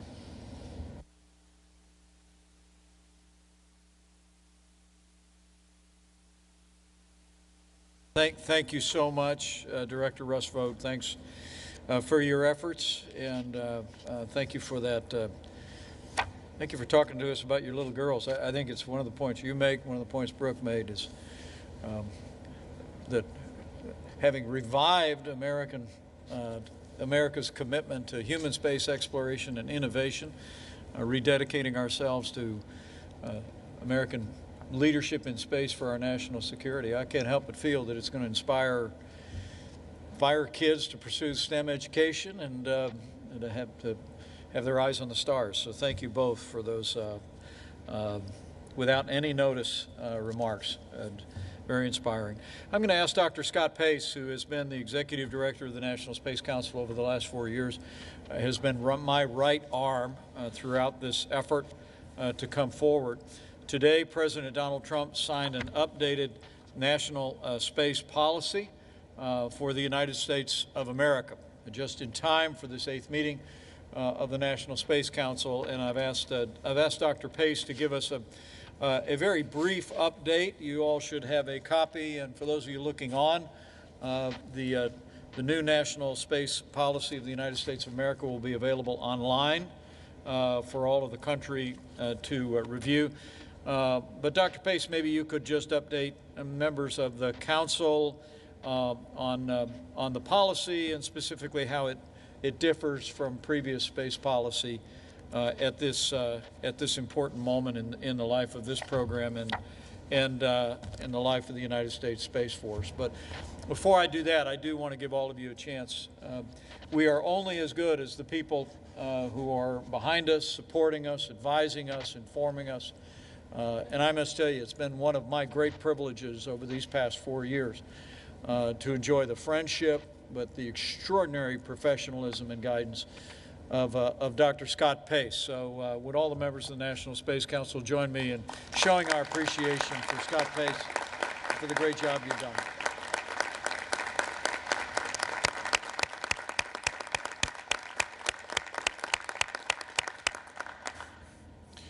Thank you, sir. And as several people have heard me say in speeches, there's nothing more terrifying than having a boss who cares about what you do. Your caring and the caring of the President have been absolutely instrumental to whatever progress we've been able to make.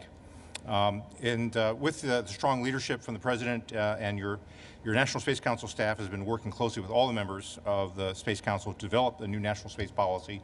I promise not to read it. It's rather thick, and it's there in front of you. And I wanted to take the opportunity to express my personal thanks and appreciation to the members of the Interagency Working Group that contributed to this policy. About 11 agencies, 5 White House councils. There's a lot of folks who are part of this effort, and as well as the thoughtful advice from the members of the Users Advisory Group.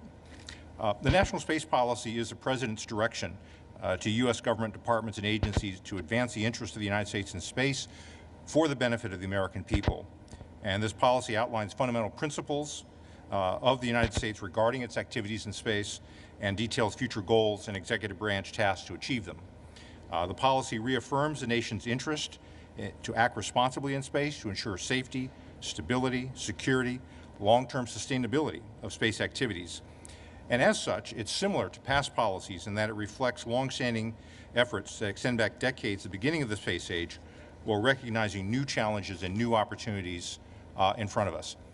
The national space policy at top level gives primary emphasis to 4 topics: commercial space activities, international cooperation, exploration, science, and national security, which undergirds everything we do. And the policy expresses the nation's commitment to leadership in space. The major point I wanted to make, as we have heard around today, is that the international environment we're in is very dynamic. It's influenced by competition and threats to the space capabilities on which we rely. And consequently, it's important that the U.S. space activities across all sectors, civil, commercial, and national security, be coordinated at the highest levels in an integrated manner to advance our national interests and those of our allies and partners. A policy of sustainable space exploration and development depends on an alignment with enduring national interests such as security, economic growth, scientific advancement, and a stable international environment. Space does not exist for its own sake. It exists to serve the interests of the nation, and our alignment with those interests is crucial to our success. Establishing U.S. capabilities to operate routinely out to the moon and beyond will deliver strategic assets not only for ourselves, but for all like-minded nations who share our values: liberty, democracy, rule of law, free market economic principles. It is our values we carry with us into space, not merely our machines. Space exploration and development are not confined to one-time missions or any single destination. Closer to home, the United States is going to encourage commercial activities to lower the public burden of maintaining and enhancing space capabilities. And as the United States journeys again into deep space, it will do so with commercial and international partners. And at the frontiers of exploration, the United States will continue to lead, as it always has done. The United States is leading in space, but we also face determined competitors and adversaries. The President's national space policy continues the quest to explore and develop the unknown while securing benefits for the American people, which has driven our country since its founding. This drive, rooted deeply in the spirit of the United States, will ensure that as humanity expands into space, it will be the home of a free people. With that, Mr. Vice President, thank you for the opportunity, and be happy to take any questions.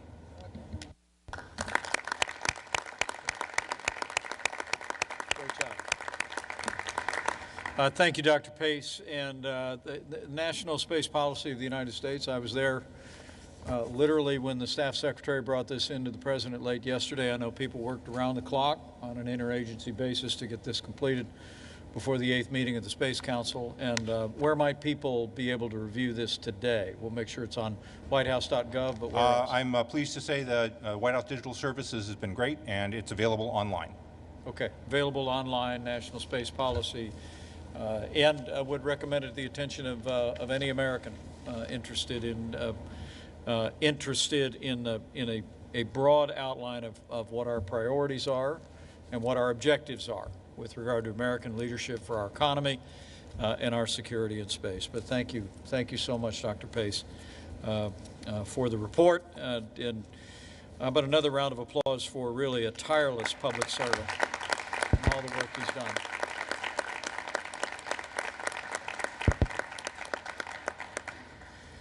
Finally, we will now turn our attention to NASA's activities with a report and a very exciting announcement today from the administrator of NASA, Jim Breidenstein. Many of you may not be aware that prior to serving as the 13th administrator of NASA, Jim Breidenstein was a Navy pilot, flew combat missions in Iraq and Afghanistan, flew more than 1,900 hours. I first met him when he was a congressman from Oklahoma, serving on the House Armed Services Committee.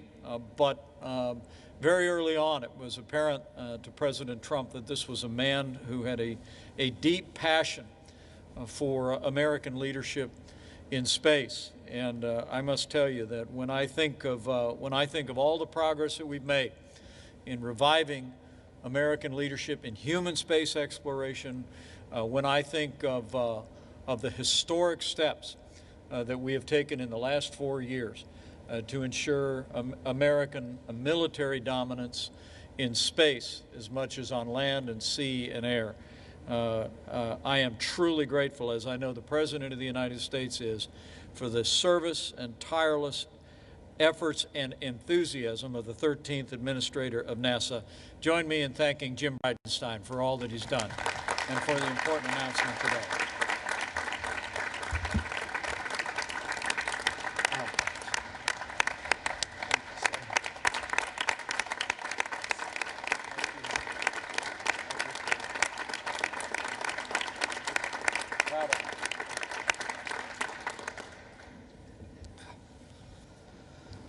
Wow. Standing ovation from the Vice President of the United States. I will tell you, sir, it's been the joy of my life to serve this little agency called NASA that does just amazing things. I will also say, and sir, I know you've heard it today all day long from all of the people sitting around this table, but this has been a game-changing administration as it relates to space. From day one, this administration came in committed and not just giving it lip service, but moving out on it.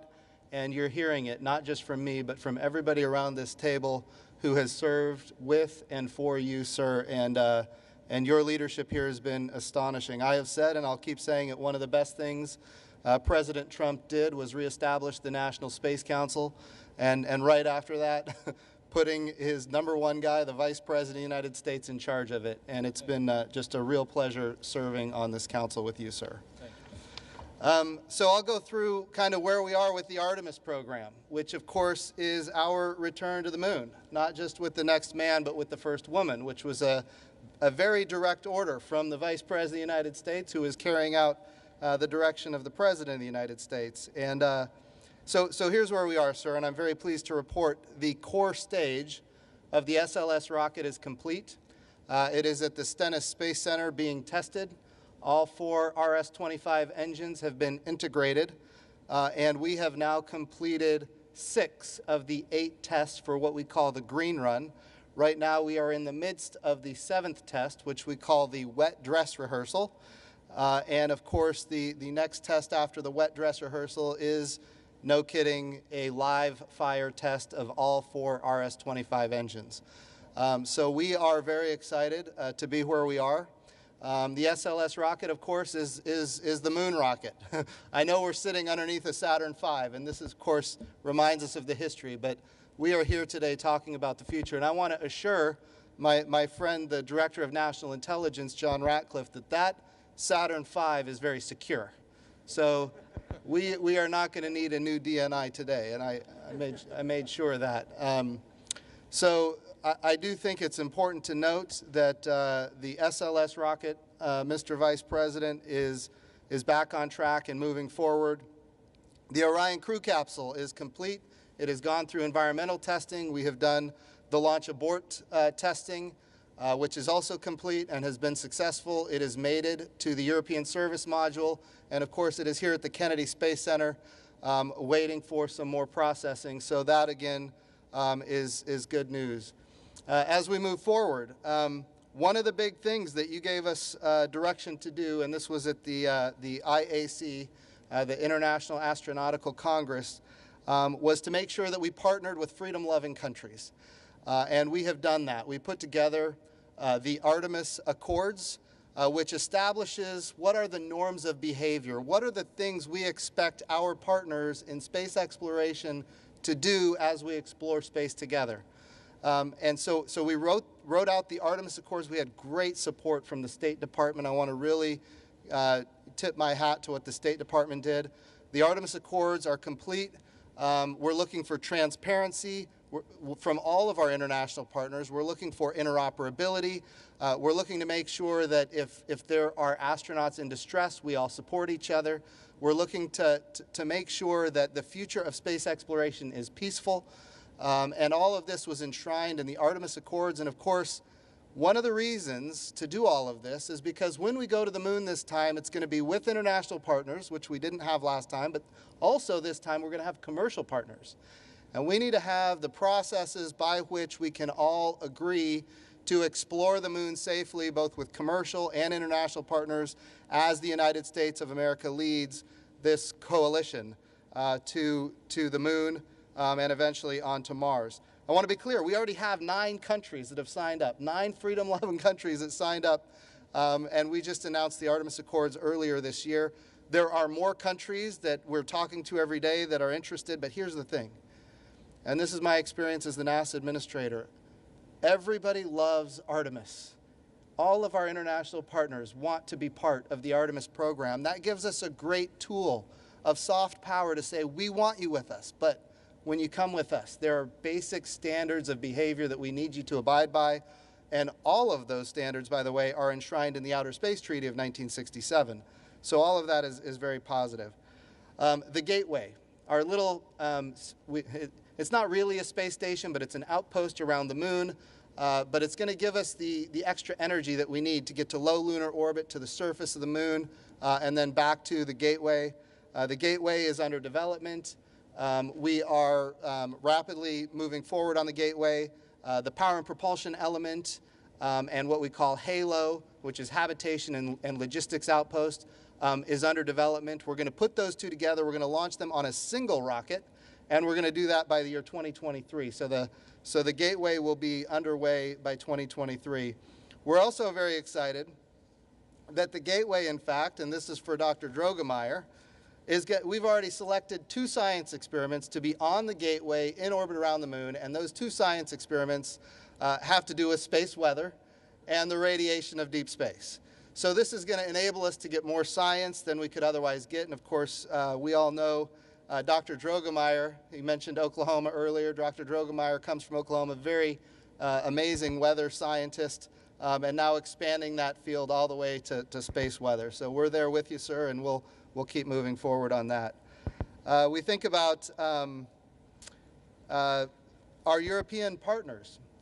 Recently signed an MOU with us on the Gateway. So we can very proudly say that when we go to the moon, we have already got commitments from the European Space Agency, not only to have astronauts with us, but also to provide hardware that is going to be very significant for our sustainable return to the moon.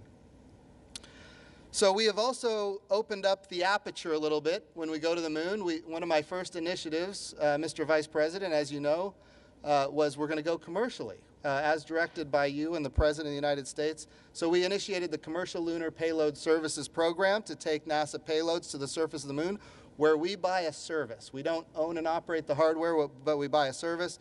We now have a number of companies that have signed up to be part of this program. Sir, you mentioned earlier that we're going to actually buy some of that regolith on the moon. We're going to buy resources, and we're going to prove that this is a model of operations that is workable. And of course, the Artemis Accords are a big part of that as well. I saw Sean Mahoney is here from Aston Space Systems. I think Secretary Ross, you mentioned Astrobotic. So there are a lot of small, innovative, impressive companies raising money and moving out because of the policies that we've put in place to go to the moon commercially.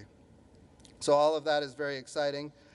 Finally, I'm gonna anchor real quick on the human landing system, which of course we have the SLS rocket, we have the Orion crew capsule, we have the European service module, we have the Gateway. The one thing we have not had since 1972 is a human landing system. And now we have, Mr. Vice President, because of your leadership and the leadership of the President, we have a human landing system funded for the first time since 1972. We have 3 companies, yes.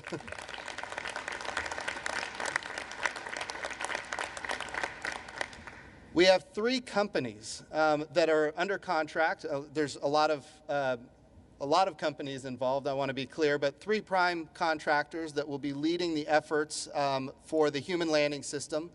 We're in a base period right now where we're looking at how we're going to land on the moon. And ultimately, by February of 2021, we're looking to do a down select from 3 to 2 so that we can come to a resolution on how we're going to land on the moon by 2024. Now, I want to be clear when I talk about the human landing system, Mr. Vice President, the budget request, thank you to the Director of OMB, Russ Vogt. The budget request gave us what we needed to achieve a 2024 moon landing. And as of right now, this agency is meeting all of its milestones. Yes.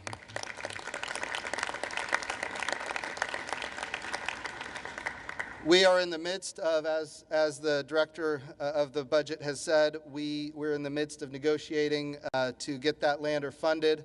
The bill passed in the House, funded it to the tune for 2021 about $600 million in the Senate.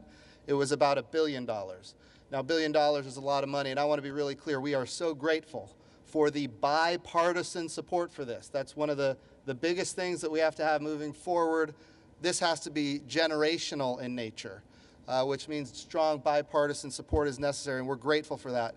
But ultimately, if we don't get the $3.3 billion, it gets more and more difficult. So I'm making sure to communicate, as I do always, to our legislators. If there's anything you can do to help with the $3.3 billion, we are certainly asking for that. Sir, I've been told we're going to show a video here, but I can see, did you have anything to say before we go to the video?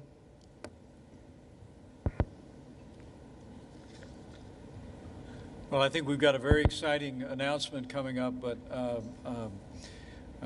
I just couldn't be more grateful. For those of you looking on that are just now taking an interest in the program, we are beneath an Apollo Saturn V rocket, but we're about to see a major and historic step in setting into motion in one more way the Artemis program and the Artemis rockets that will take to the skies over the next several years and on to the moon and ultimately to Mars. I want any school children looking on to know that Artemis is the twin of Apollo, except Artemis is going to go a lot farther and inspire the world once again. So join me in thanking Administrator Jim Breidenstein, and then we'll move on to a very exciting announcement.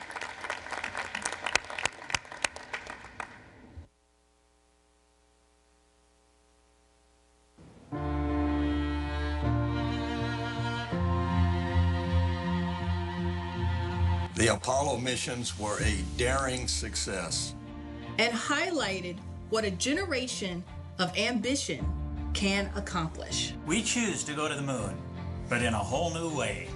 Not as a destination, but as a beginning. And not alone, but with a global coalition of explorers. This calling is part of what makes us human. And it is this generation's turn to set the tone. We are going to lead a journey of discovery that benefits our planet with life-changing science. To use the moon and its resources as a technology testbed to go even farther. To learn how to establish and sustain a human presence beyond Earth. This time, we're going as the Artemis Generation. We will discover, prove that it's possible. And bring all that we learned back home.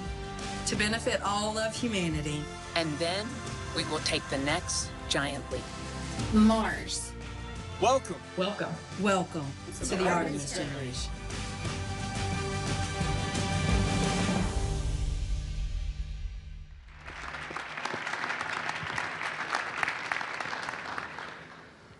Welcome to the Artemis Generation. A lot of you in this room, you've heard me talk about the Artemis Generation. I'm the first NASA administrator in history that wasn't alive when we had people living and working on another world. And of course, it is our goal that I'm the last NASA administrator in history that wasn't alive when we have people living and working on another world. Our goal is to go to the moon sustainably, to learn how to live and work on another world so that ultimately we can take all of that knowledge onto Mars. And the Vice President of the United States came to the Marshall Space Flight Center in Alabama, and what he said to us at that time was he directed us to make sure that we go back to the moon, this time sustainably, and we go back to the moon with the next man and the first woman. And that's what this program is all about. And today we have this very special and unique milestone where it is time to announce who those people will be. And Mr. Vice President, if you would come up to the front here and share with the audience who our astronauts are going to be. This is the first cadre of our Artemis astronauts. I want to be clear. There's going to be more. And of course, there's going to be astronauts that are in low Earth orbit that are going to go to the moon, and astronauts that go to the moon that are going to be in low Earth orbit. But Mr. Vice President, please do us the honor of introducing who these folks are, and you'll see on the video their images when he announces them. Thank you, Jim. It's now my honor to announce the names of the Artemis astronauts who will take us back to the moon and beyond. Joe Acaba.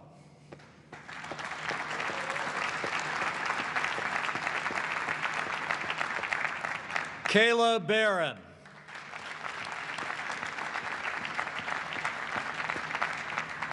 Raja Chari.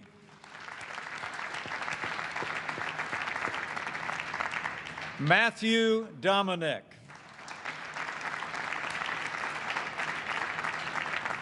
Victor Glover.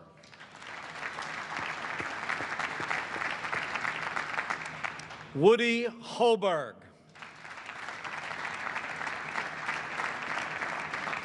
Johnny Kim.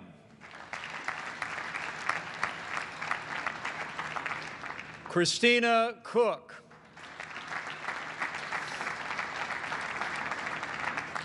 Kjell Lindgren. Nicole Mann. Ann McLean. Jessica Meir. Jasmine Mogbeli. Kate Rubens. Frank Rubio. Scott Tingle. Jessica Watkins. And Stephanie Wilson.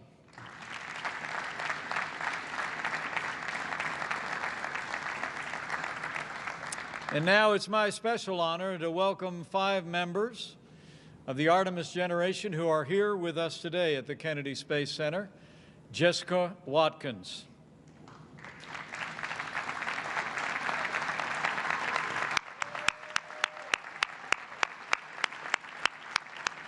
Matthew Dominic.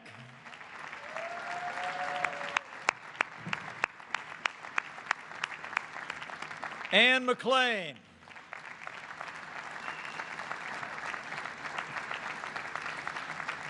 Joe Acaba.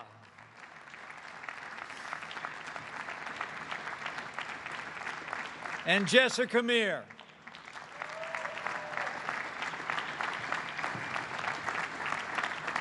My fellow Americans, I give you the heroes of the future who will carry us back to the moon and beyond, the Artemis Generation.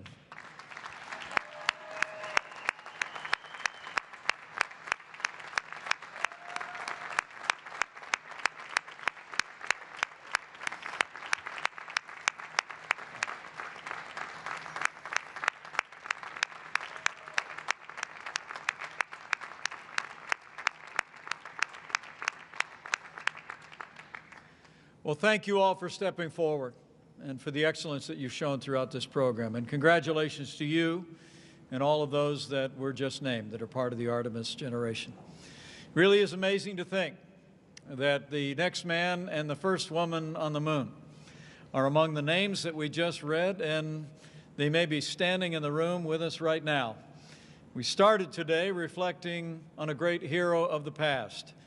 The Artemis Generation are the heroes of American space exploration in the future. Would you join me in showing our appreciation for their great heroism and their character one more time?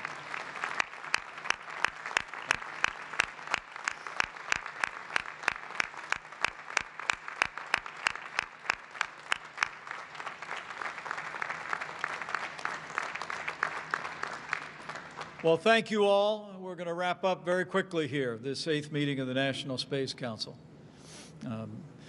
With gratitude to these heroes who stepped forward, and let me just say a personal note of gratitude to all of the dedicated men and women and the staffs who stepped forward to serve the National Space Council over the last 4 years. I think you could tell today in just summary fashion the extraordinary difference for our economy and for our security that the National Space Council, under the leadership of President Donald Trump, has made in renewing American leadership in space. And join me in thanking all the members of the National Space Council one more time. Would you please?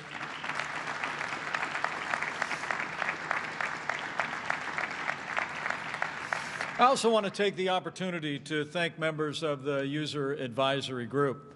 This is an extraordinary group of Americans that come from the very heart of the American space enterprise.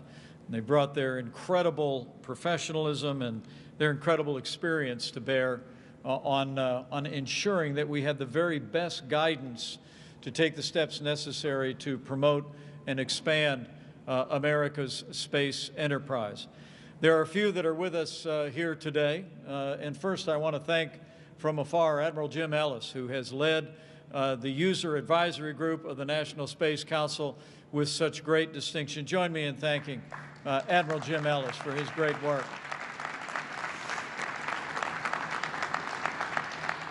There are 28 members of the User Advisory Group that have given us great counsel all along the way. They've dedicated countless hours to giving us their very best advice. A few are actually with us here today for this 8th meeting of the National Space Council.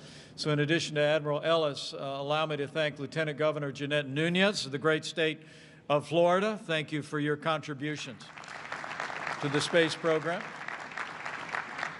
Eric Stallmer, who is with us here today, who is a great space entrepreneur and pioneer. Thank you so much, Eric. Another great space entrepreneur who's been leading the way and has become a great, great champion of American leadership in space, Fatih Osman and his wonderful wife. Thank you for your great leadership.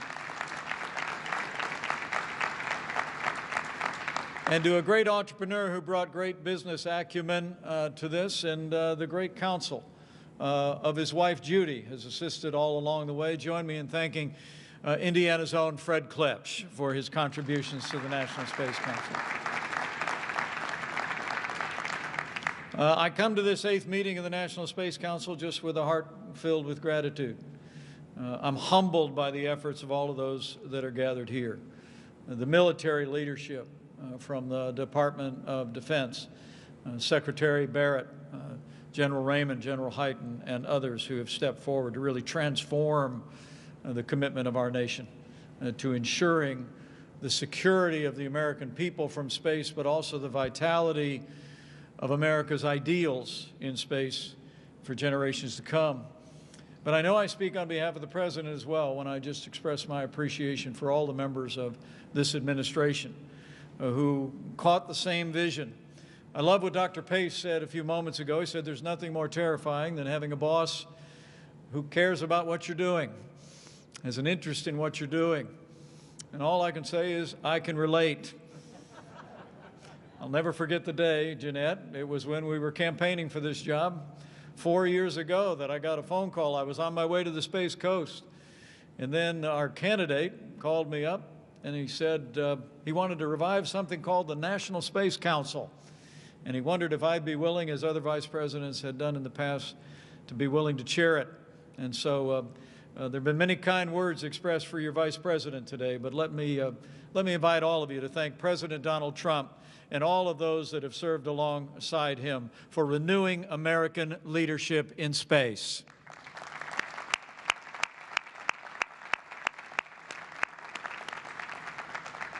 And as I close this meeting and in the company of these extraordinary Americans, let me just also say that I think the best days for American leadership in space are yet to come. And I know with the caliber of the men and women that have stepped forward in this program, Artemis, that we're going to make all new history. We're going to fill up places like this again and again. And I just want to assure all of you that will be carrying America's aspiration and ideals into the great unknown, that you go with the confidence of the American people. You will have the support of people all across this country as you inspire the world. And I'm very confident that you will go with the prayers of tens of millions of Americans who are grateful for your courage and your service and the service of all of those that we announced today as part of the Artemis Generation. And my prayer will be in those those ancient words that you would be confident that as you rise on the wings of the dawn, settle on the far side of the sea, but as the good book says, even if you go up to the heavens, my prayer is that you know that even there his hand will guide you and his right hand will hold you fast. So join me in thanking the Artemis Generation, the National Space Council, our user advisory group, and every American who has contributed to this cause these past 4 years. Because of all of you, America is leading in space once again, and we will be leading for generations to come. Thank you very much. God bless you all.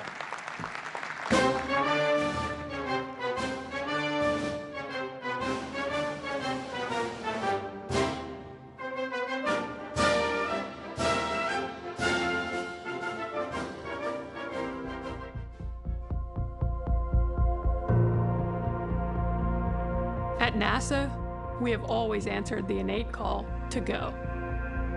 With Artemis, we are going to stay. Proving that humanity can live on the moon, Mars, and other worlds, and share the wonders of the solar system with all. Our story is one of people. All those who make this journey possible. From advocates across communities, to companies across industries, to countries around the world, we achieve this collective endeavor. Our efforts create impact for all. Technologies that revolutionize industries. And jobs that bring prosperity to people. The discoveries from space benefit the way we live on Earth today. And those from the moon will create a better future for generations to come. But to do that, we must go. Hi, I'm Chell Lindgren. My name is Raja Chari. Kayla Barron. Kate Rubens. Hi, I'm Christina Cook. NASA astronaut Joe Acaba. Jessica Amir. Woody Hoberg. Ann McClain. Stephanie Wilson. My name is Johnny Kim. Nicole Mann. Victor Glover. Jessica Watkins. Hi, I'm Matthew Dominic. Jasmine Morbelli. Frank Rubio. Scott Tingle. This is what we do. This is what we will do. Let's go.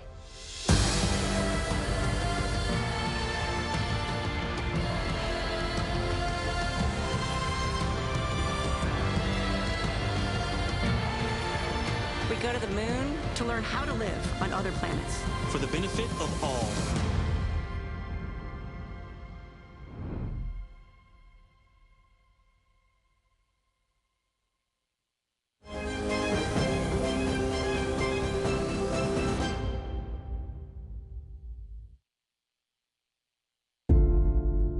Going to space is awesome. My first flight was on the space shuttle. You get into the vehicle, you're all strapped in. You know, we have the countdown timer that's going on. You get to 0 and the launch begins. In your mind, you're thinking, I can't believe this is actually happening. It's the coolest experience ever. Hola, Joseph. ¿Es tu padre? Hey, Pops, it's good to hear your voice. Thanks for the support. The launch was awesome. When I look back to who inspired me, it started with my grandfather.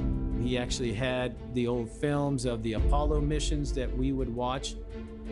I've been fortunate that I've had those mentors that have supported me and motivated me to be where I am today. I was born in Southern California, reading, playing sports, enjoyed being outdoors, spent some time in the United States Marine Corps Reserve, was a U.S. Peace Corps volunteer, did a lot of different jobs until I found the one that I felt was the most important job on the planet, which is being a school teacher. It was one of the jobs I never thought I would leave until I was given this opportunity to become a NASA astronaut. NASA astronaut Joe Acaba making his third flight into space. I've had the opportunity to go on 3 space missions, and I've spent about 306 days in space to actually walk on the moon. For me, to have that as a possibility is just incredible. This is our next step to explore places we have never been before.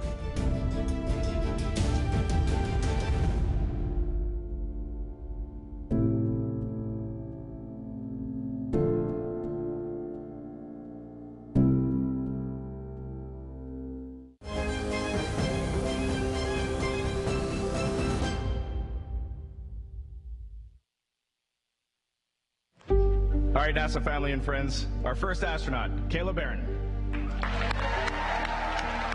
I think the thing that's most important to me is just the inspiration of exploration. I think we all have this innate sense to explore, whether you're the one who actually gets to step on the moon or not. I think it changes all of us to know that we can actually do things that would be unimaginable to the generations that came before us. 9/11 happened 8 days before my 14th birthday, so I was in 8th grade. And I was really inspired by how our country responded to that really tragic event. It really made me realize that I wanted to serve and commit myself to something that was bigger than just me. And there's a huge diversity of opportunities in the Navy, whether it's flying a plane, driving a surface ship, driving a submarine, being a doctor. And I spent a week with the submarine warfare community, including a day underway.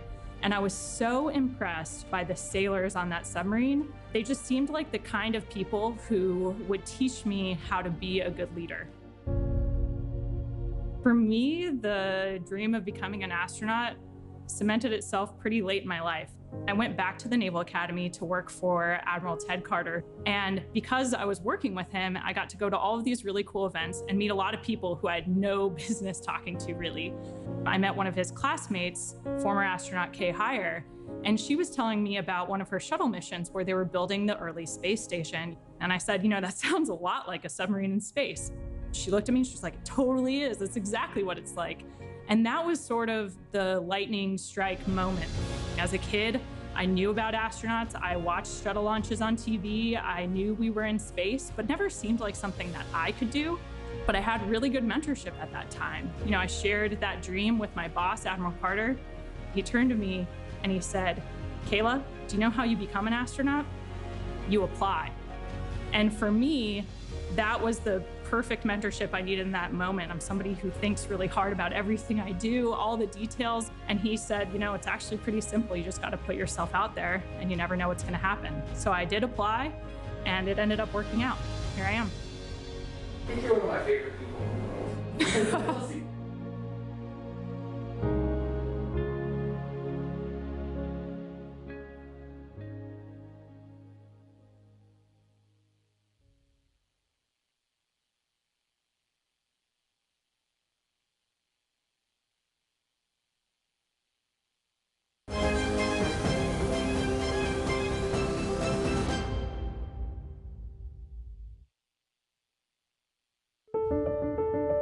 For me, every time I have an NBL run or every time I do a practice spacewalk and you get in that suit, like we call it the EMU, and feel the gloves go on, feel the pressure build, feel the fans start to flow and the air start to come over the back of your head, and you realize, like, this is it.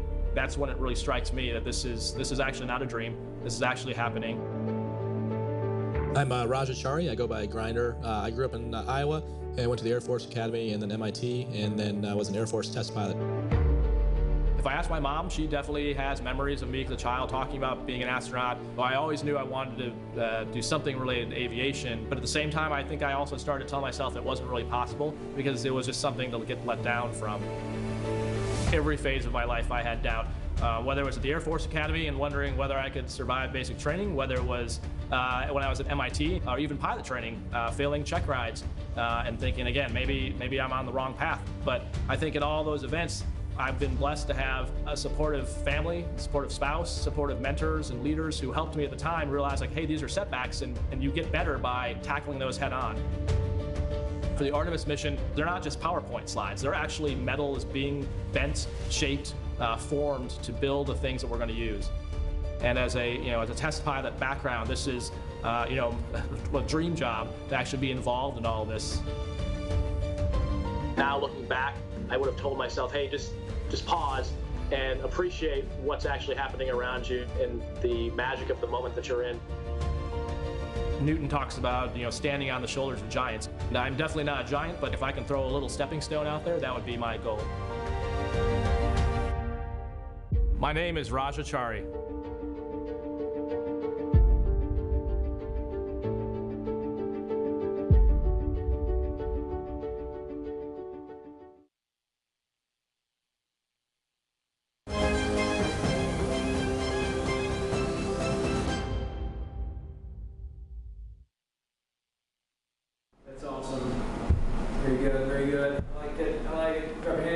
What am I doing? We're videotaping this? Everything you're doing. Ladies and gentlemen, our newest astronaut, Matthew Dominic. I think if you boil it down to it, I'm a father, a husband, and an explorer. For my whole life, I've always wanted to explore further. I didn't exactly know where I was going to go at any one time, but I always knew I wanted to go further or faster or higher. I remember as a kid going to air shows with my dad and just looking at airplanes, and I wanted to understand it. And so it was just drawn to it. Every air show I went to, I wanted to go get in that airplane. I grew up in Wheat Ridge, Colorado. Went to the University of San Diego for electrical engineering and went to Naval Postgraduate School as well, naval test pilot. It's certainly a sacrifice for family and friends. Being in the military, you know, we would go on deployments and lose contact with them, and they understood the risk that we were taking. You think about the immense responsibility put on you at times. You don't want to let the world down, but it's about pushing humanity forward and keeping America safe.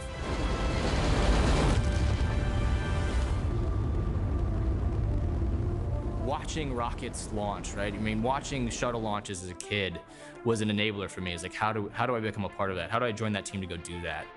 Godspeed to the class of 2017. You know, you find out you're getting this job, and that's huge. But really, that first time that you go put your hands into the gloves is just a very interesting moment. It's a pinch me moment. And you realize that this is real. This is going to happen. We're going. My previous job was to keep the world from going backwards. This job is about getting the world to go forwards. Pojo brings a lot of energy to our team, and he is always definitely 100% in anything he does.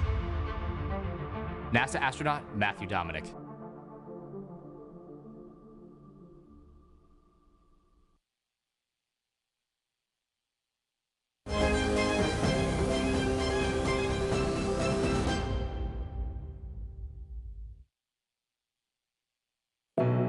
My earliest idea of who I wanted to be growing up was my father. My father was a police officer, and so